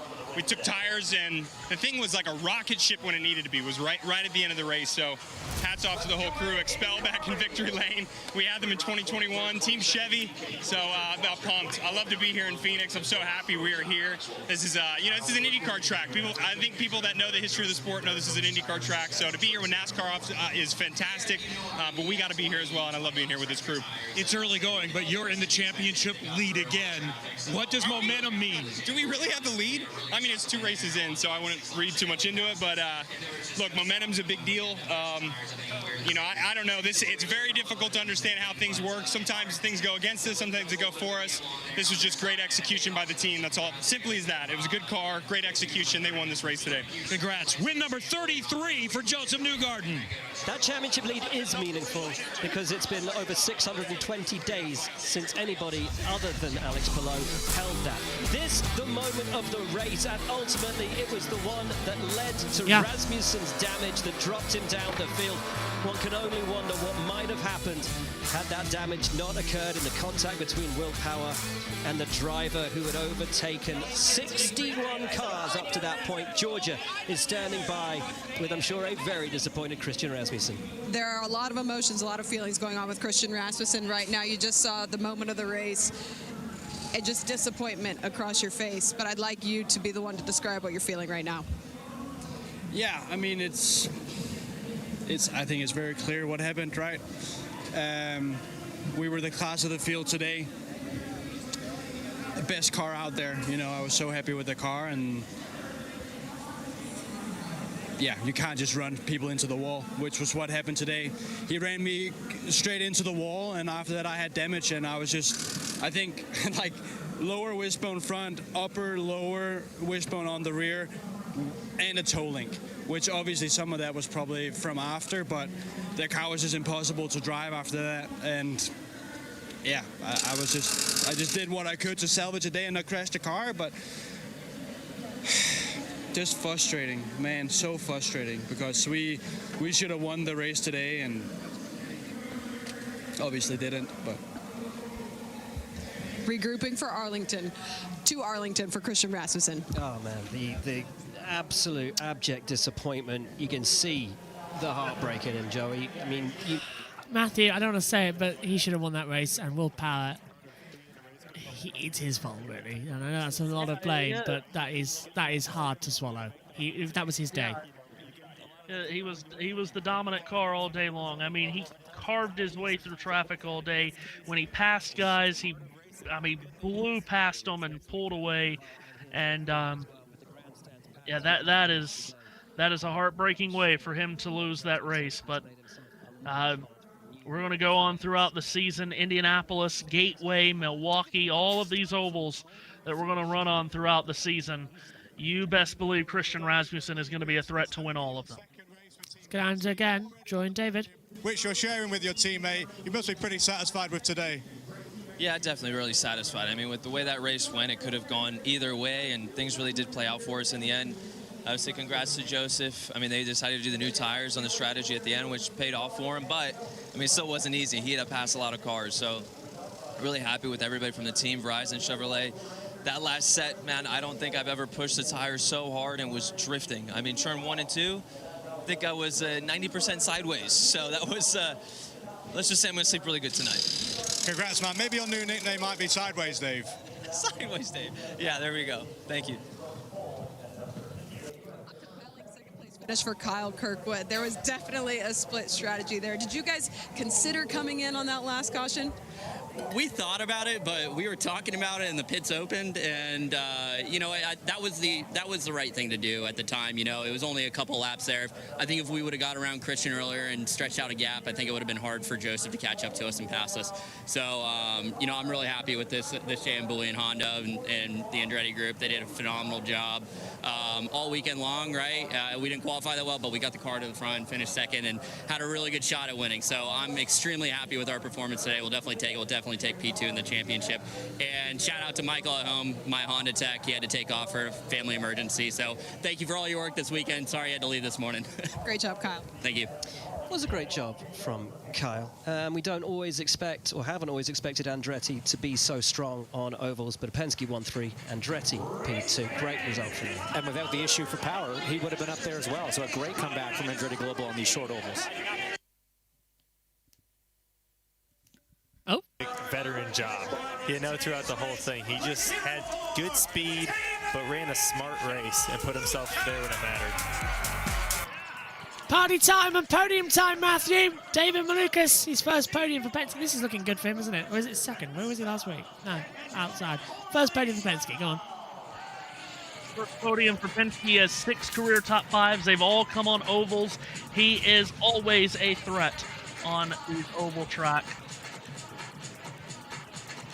What on earth is that? Beef jerky coming through. Yeah, they've gotten a big piece of steak. It is Good Ranchers 250, of course. That is also true. I'm hungry. I haven't eaten it. I've only had literally, I think, 1 sausage today. It's one of those days. Second place for Kyle Kirkwood, though. What an impressive day he's had, Matthew, as well. Like, it could have been his. He had the same tyre strategy, but he ran 58 laps on his set compared to Newgarden, who ran 38. So it was all there. It was just the final few laps where the tyres started to die. Tremendous run, though, as you just heard. Andretti Global, not the best on these ovals the last couple of years. That's a heck of a run from Kyle, who, of course, did get his first oval win last year. Race winner, though, Joseph Newgarden. He'll go onto the top step of the podium, and it is race victor. 18th time on an oval, as Matthew said. Back-to-back Phoenix wins from 2018 to now. Who else? Why am I not surprised? Newgarden wins on an oval. In all the news,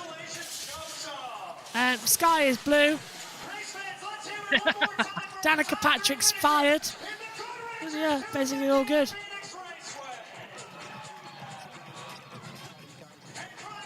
And now, it's unusual for this, being in an INDYCAR event, but I don't get to say this actually with a usual podium, Matthew, but it's champagne time! Didn't expect that. Right. Matthew, what's your final thoughts on this one? Well, it was an incredibly entertaining weekend. Again, we need more ovals. I've been saying it for ages. If we could get to an 18-race schedule, 9 road and street courses, 9 ovals would be a magnificent calendar for this series. But what an entertaining weekend this was. Glad Phoenix is back. You heard Joseph say it. If you know the history, Phoenix is an open-wheel IndyCar racetrack. IndyCars first came here in 1964. NASCAR didn't come here until 88, 24 years later. This is an IndyCar track. IndyCar should always be at Phoenix. What a great weekend. Thanks for your company. Thanks to Matthew. Thanks to Omi as well. Thanks to all of you at home for tuning in. We've got more racing action here from Phoenix. Don't go anywhere because we've got the NASCAR O'Reilly Auto Parts Series race coming up in about 2 hours' time. And don't worry, we're going to have a double build during the week of all of the action from Access All Areas. who's had a bit of a dodgy week. But yeah, not too bad at all. Joseph Newgarden leads the championship on 78 points. Kyle Kirkwood is 5 points back. Scotty Mack, 12 back. O'Ward, 15 back. Alex Palou, 19 back. Malukas, 23 back. Lundgaard, 24 back as well coming into it. We'll see you at Arlington in a week's time.